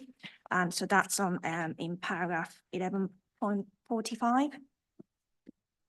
And I think that really needs to be tied in together with this policy, because once that type of accommodation is approved as part of the racing industry's need, then that should be conditioned, but also again, then protected. So I think all of these policy needs to come together under horse racing industry policy, rather than kind of so different parts just of policy. sorry. DM23 relating to rural workers, essential rural workers, it has to meet certain tests. So you're saying that policy should apply to the horse racing In terms of paragraph 11.45. 11:45. Yeah, 11:45. Yeah. Yeah. So you're saying that is, you're happy with that approach? Yeah, because what we want is, we want to support housing for the racing industry, because the workers cannot often afford sort of standard housing. Yeah. So there's a genuine business case for that. But once it's granted, we want to make sure that residential accommodation is protected, not to be converted into conventional housing. Because once that's lost, again, that would have impact on the racing industry's vitality. So in terms of what DM37 says, and what it doesn't say, sorry, is that the future use of that new accommodation will be tied by conditions like to the essential workers for the horse racing industry. That's right. Yeah, that's what's missing. Yes, we would like that accommodation. We would like the spirit of the policy to be applied in its entirety, so if applications do come forward, that they remain available to the industry. Okay, right. Understood, I think, on that one. I think I'll just let these things, clarify what these issues are, and then I think we'll let you go away and think about some sort of wording of these rather than try and do anything more on it. And then the final element, which is one, again, I think that you're saying that isn't quite covered by this policy, is development in and around the cluster that could impact on operations doesn't seem to be addressed in the policy. And so that could be, I mean, there's I suppose comparable policies around the military establishments where there's an assessment of whether it could impact on the operation of that business, that particular operation. I can't think of another word. This is something similar here, that potentially there could be something that could come along close to the gallops due to its nature. It could have an impact on the operations. Yeah. It's just throwing in a kind of that as an issue that could be considered. That's right. Even if the development is not proposed next to the existing training yard, any development could have impact on access for horses to get to gallops. And if that access is closed off, then that viability of the yard as a racing stable yard will cease to exist. So it is important that as part of the development management process, all of the impacts on existing establishment, particularly in terms of highway impact, potentially noise that might affect horses, and that are considered. And that might be considered as a course of development management policy, development management process, but we would like that to be spelled out in the policy. So that, and it wouldn't need to specify what the impact could be.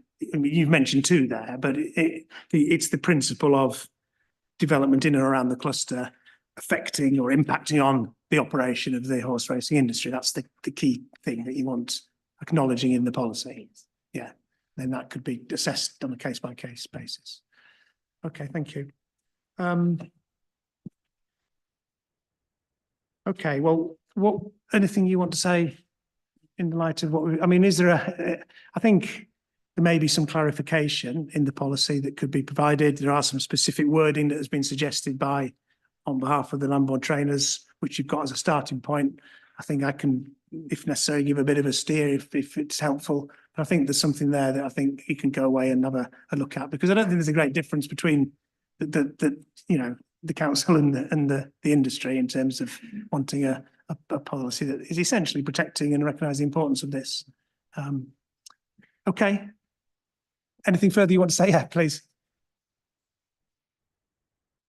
I think just to elaborate on the suitability tests, I think there is clearly some confusion there. I think if the council agreed that there was a presumption to keep land that's in racing use at all costs, then we're happier with the suitability test. But if that suitability tests can be, if they are not met, and that means a site being lost in perpetuity to the industry, then we don't think they're adequate, because the site could have alternative uses to the industry rather than just strictly what its current guise is, i.e. a racing yard. Oaksey House, the Injured Jockeys Rehabilitation Centre on Oxford Street in Lambourne, was a training yard 30 years ago and now serves the industry in other ways.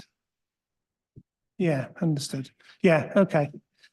I mean, presumably it was prepared for a reason, the suitability test, whenever it was first prepared, but anyway, okay, leave it with me. And, you know, I think we've got an action point that is looking at some detailed wording changes potentially. Right, it is, so is there anything else on the horse racing industry before? No, okay, thank you for that. That was helpful discussion. And I've even got a map of the cluster provided, so it's always nice to have maps. Finally, on the agenda is the Thiel Rail Road transfer site, which is an existing facility.